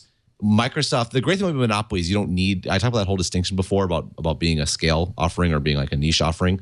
When you're a monopoly, you get to be both. Like life's very easy. And so Microsoft never had to make these kind of trade-off decisions. Are we going to be focused on a vertical area, or are we focused on a horizontal scale play? And now they do have to make those decisions because Windows is no longer the whole thing. It's only a part of the market. And Microsoft, by nature and by business model and by history, is a scale company. They're a horizontal platform sort of company, which means they needed to abandon Windows. I mean, yes, Windows is still being produced and things, but it's clearly off in its corner and it's doing its thing. And the focus of the company and all the growth is on platforms that are on Windows and are on iOS and are on Android and are on the web. And that's exactly right, exactly what they should be doing. Doesn't mean they're going to necessarily succeed. They have a lot of challenges in front of them, but at least they are finally now going down the right road. And you know, I have great respect and admiration for Nadella for having done that. And on the flip side, that was my big contention and problem with Steve Ballmer was he conflated Windows with Microsoft, and that led to a lot of blind spots. Ed Bott, product for his business. Ed Bott, have you ever met John McAfee? I have not. Boy, it's one of the great things on my bucket list. I would fly 5,000 miles. I would too. To smoke a doobie with John McAfee. Apparently, the new criterion for running for president of the United States is all my friends said I should. That's what he said. He's going to run for president in 2016. He's got his own party, the Cyber Party. He decided to run after being encouraged by almost everyone he knows and meets. I have a huge underground following on the web, said McAfee. I promise you I will win because I have the votes despite his DUI and gun possession. McAfee Kanye 2020, baby. Kanye's running in 2020. I think maybe, yeah. He's just setting up for the 2020 run in South America or something McAfee like that. and Kanye. But you get those two together. It's basically unstoppable. It is literally viral marketing. Didn't he also say that if I'm elected 1 month afterwards, I'll resign? I'll have the spare room ready for any of you who want to move north at any time. The entire country's becoming an Airbnb. Don't make me show the Rob Ford video. Do not, please. I didn't say Toronto. That's Rene Ritchie. I'm more.com. It's always a pleasure. I'll see you back here Tuesday. We'll talk more about Apple. We didn't really talk as much as we wanted to, so we touched on it. Mac Break, a little bit. We touched on it. Mac Break Weekly Tuesdays. You know what? We should just do a whole Microsoft show on Mac Break Weekly, I think. We do, Leo. We do Google and Microsoft. We talk about Android all the time. I know. It drives me crazy. There. You guys, I'm there when you're ready. When you're ready for Windows, Ed Bott is there. Ed, it's great. Where are you going on vacation? South America. Nice. We're going to Machu Picchu. Oh, I've been to Machu Picchu. It's an amazing thing. Everybody should get to go. Yeah, it's definitely a trip of a lifetime. So we're going to Machu Picchu, and we're going to be off the grid. Yes. Actually, not really. I was the mayor of Machu Picchu on Foursquare for many months. I kid you not. Didn't take many check-ins, just a couple, and then suddenly I'm the mayor of Machu Picchu. Something no one will remember. Leo, I now have a purpose in life. Now you can use Swarm. You can become. So you are able to get online there. I'm just saying. Have a great trip. It's an amazing thing to see Machu Picchu. Really allow as many days as you can. And you seem like the athletic type. You might want to try the old Inca Trail to get there. Yeah, I'm going for the pizza. Yeah. Great pizza in Machu Picchu. I often ask, why can't California have pizza as good as Machu Picchu? See? And we're obviously joking. It's Ben Thompson, who is in Taiwan, and he joins us through the grace of God and the courtesy of the Chinese internet. We thank you so much for being here. No. Well, I know. I like to do that at least once per show. I have no great firewall to contend with. No great firewall there. No, my internet is better than all your guys' internet. It is. You what a rock solid picture, and you sound great on that Howell PR40. Did we send you that, or did you just buy that on your own? No, I think you sent it to me last year. You sound great. Always a pleasure. And if you do not yet subscribe to Stratechery, do. Yes, so, as I was saying, there are free articles, so don't be turned away by that. There's great reading and fabulous illustrations, which are only going to get better with a new pencil. Content blockers do not stop as illustrations. No.